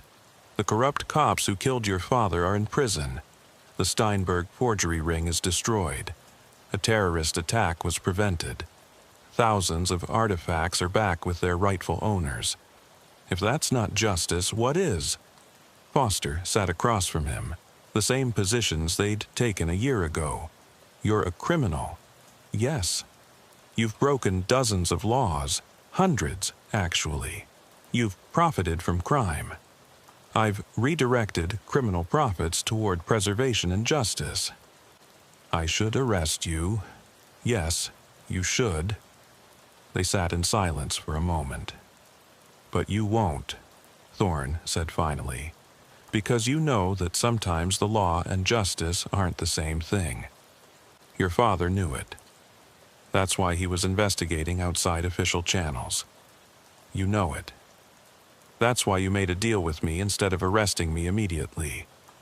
This isn't over. If you resurface, if you start operating again, I won't.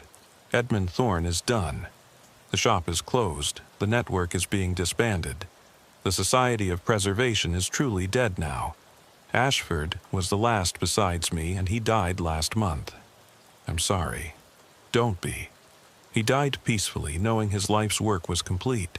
That's all any of us can hope for. Thorne stood, handed Foster the ledger he'd been writing in. What's this? The true history of Edmund Thorne, all three of them. Every crime, every recovery, every secret. Consider it a confession, or a memoir, or evidence. Use it however you see fit. Foster took the ledger, feeling its weight, not just physical, but moral. Why trust me with this?